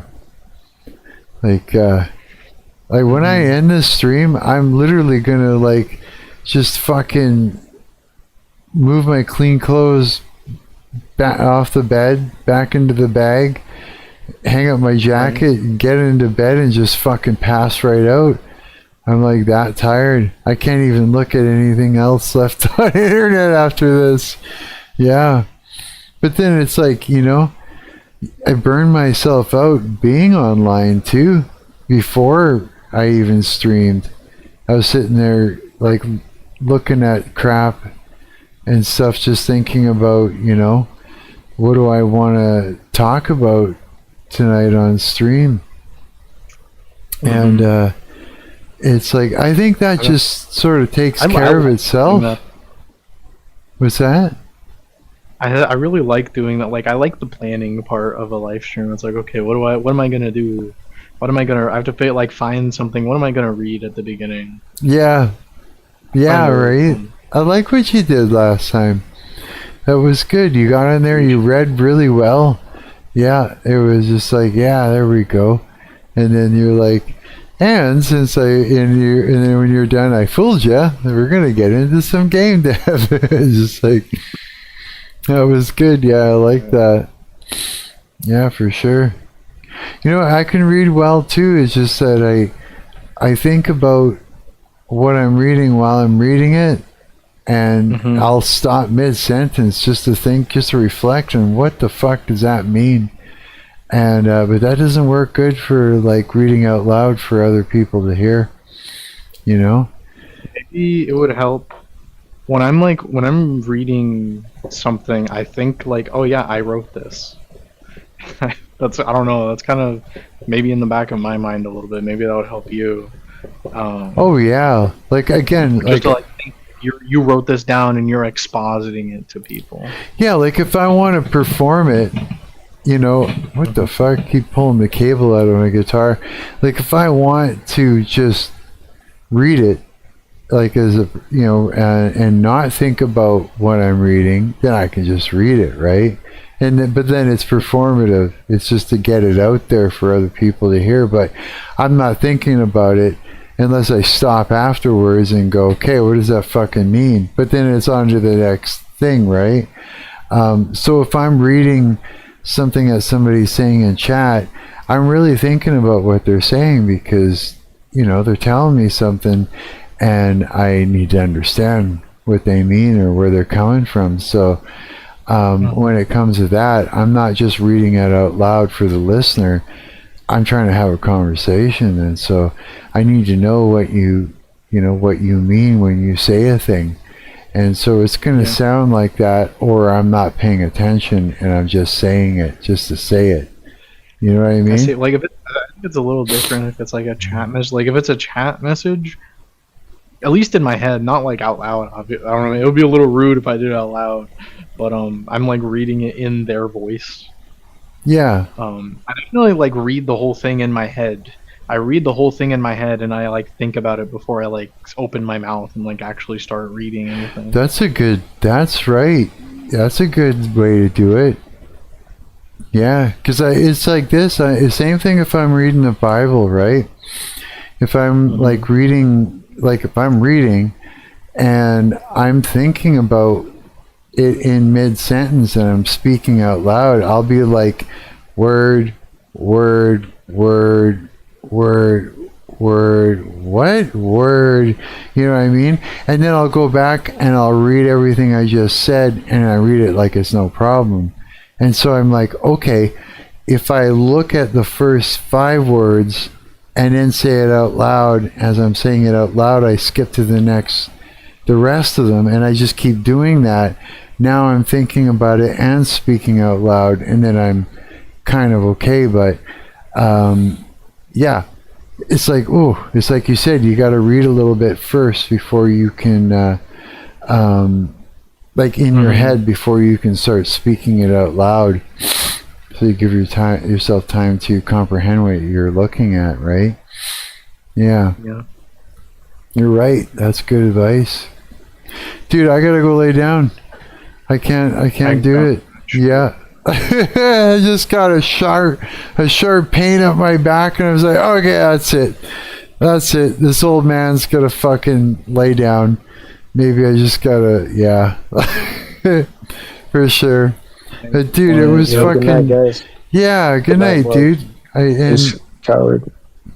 Yeah, I got you in my prayer book. Yeah, mine too, buddy. Hey, thank you guys. Thank you. Yeah, you're welcome. I hope you have a good night, you guys. And it was absolutely wonderful again, like it always is.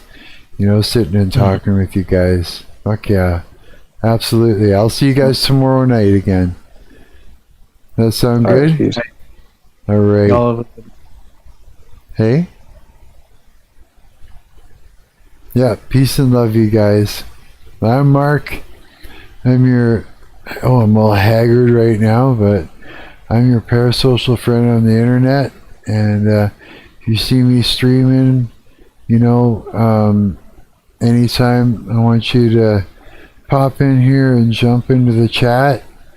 And if you're, and I also am going to invite you to the Discord. When you get into the Discord, and you just go over to the like here, I'll show you, just so you understand how to get in. You go to my YouTube channel here, and you click over here where it says 8 more links, and you look down, you got the Discord you're invited link, and that'll take you over to Discord. Once you're in Discord, if you go over to General and you click in there, you can get into the conversation, and you can jump in there and we can all talk and everything, and I'll invite you in anytime. Yeah, anytime, for sure. All right. And so until tomorrow night, I'm gonna do this again. I do this every night. Yeah. So the rest of you guys, that was awesome. Peace and love you. And I'll see you guys tomorrow night. All right. See ya. Bye.